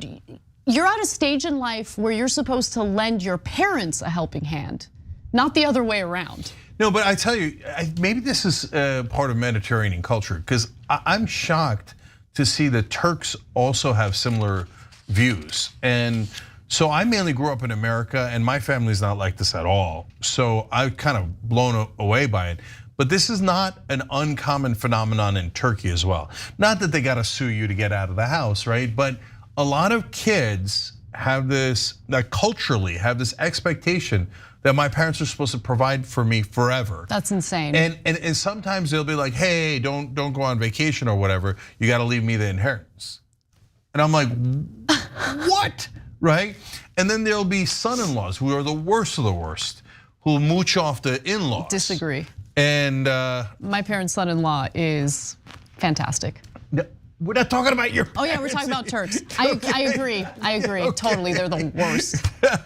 So, but I know tons of people through friends of friends, right? Who are like, yeah, I married your daughter, so you have to, I'm just gonna sit at home, do nothing, and you have to provide for me, or you owe me your business, I am gonna take over your business. And I'm like, what is this? And maybe it's a Mediterranean thing, because that's an insane expectation. Yeah, I totally agree. It's an insane expectation. Look, I do think that there are some parents, because I do see it in Armenian culture too, right? Specifically toward the boys, where the parents coddle them and take care of them and tell them that they're like God's gift to humanity. Also true in Turkish culture. Right. Yeah, and much more so for boys. And some parents are like, no, enough's enough. Look, I'm very fortunate, I'm gainfully employed, I'm very good with my finances, so I don't ever need to ask my parents for money, and I hope I never do need to ask my parents for money. But before it gets to that point, before I extend a hand to my parents asking for them to give me more than they've already given me when I was a kid, I will do anything else to, well, almost anything else to earn money. I will scrub toilets, I don't care, because I'm an adult. I'm an able-bodied adult. My parents did what they needed to do already. They took care of me, they built that foundation for my life. I just find it shameful to not exhaust all other options before asking for financial aid from your parents as an adult who is already employed, by the way. But and sometimes you need the money for this or that, etc., right? And I get it, I get it, I've lived it, right? But guys, this is a very important part. You say please and you say thank you. You don't say, oh, you owe me the money. You owe me the money, and you try that with me, you're gonna find out where you're gonna get instead, okay? So no, and this is, first of all, it's true for everyone that you ask of money, let alone your parents. The people who provided for your stupid bombochino ass for like what are they, in their 40s or something? One of them is 40, the other's 42. Come on, guys, you're in your 40s, okay? And so, after all that they did for you, then for you to be an arrogant ass, be like, no, my mom needs to pay for all my food. You don't see how much of a baby you sound like? It's pathetic. So when you ask people for something, you say please, and if you're lucky enough to receive it, you say thank you so much. Common decency. So finally, I just want to talk a little bit about what Italian culture includes when it comes to this particular issue. So on average, Italians leave their parental home at the average age of 30, and that's according to Eurostat 2022 data. But the phenomenon has become more and more common because of tough economic times. And look, I totally acknowledge that, and I do not begrudge multi-generational households because of economic difficulties.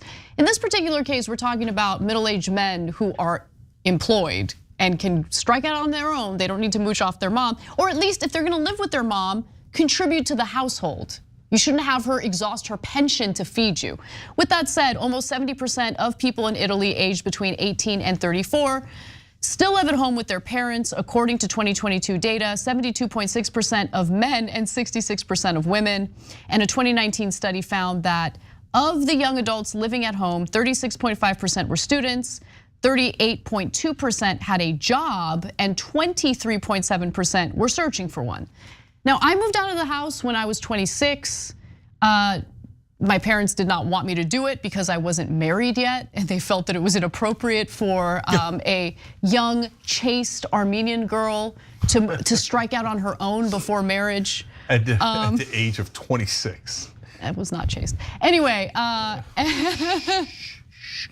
but anyway, I was in a 7-year-long relationship. Come on, mom. Get it together, mom. But anyway, like, I get it, there are some cultural norms.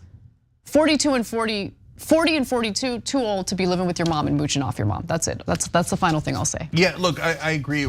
People have it tough these days, way tougher than the old days. And affordable housing is near impossible. That's why more and more people are living at home or living together. Families are coming back together, and there's some upsides to that too. We're not hating on you if you got those economic situations, of course. Just be decent about it, right? And thank your parents, and if they need you to move out at some point, what are you gonna do? You gotta be a grown up and you gotta move out. And I understand Mediterranean culture, I understand cultures are different. Having said that, no one is on the side of the two bombochinos here. Agreed. Like no one, okay, including the judge, which is pretty relevant. Okay, all right, we gotta go. You guys are crazy. Arrivederci. Bye-bye. Why do you have Randy Jackson's autograph on a martial arts weapon? Because I bumped into him and all I had on me was this samurai sword, and you're not gonna not get Randy Jackson's autograph, right? Say hi to your mother for me.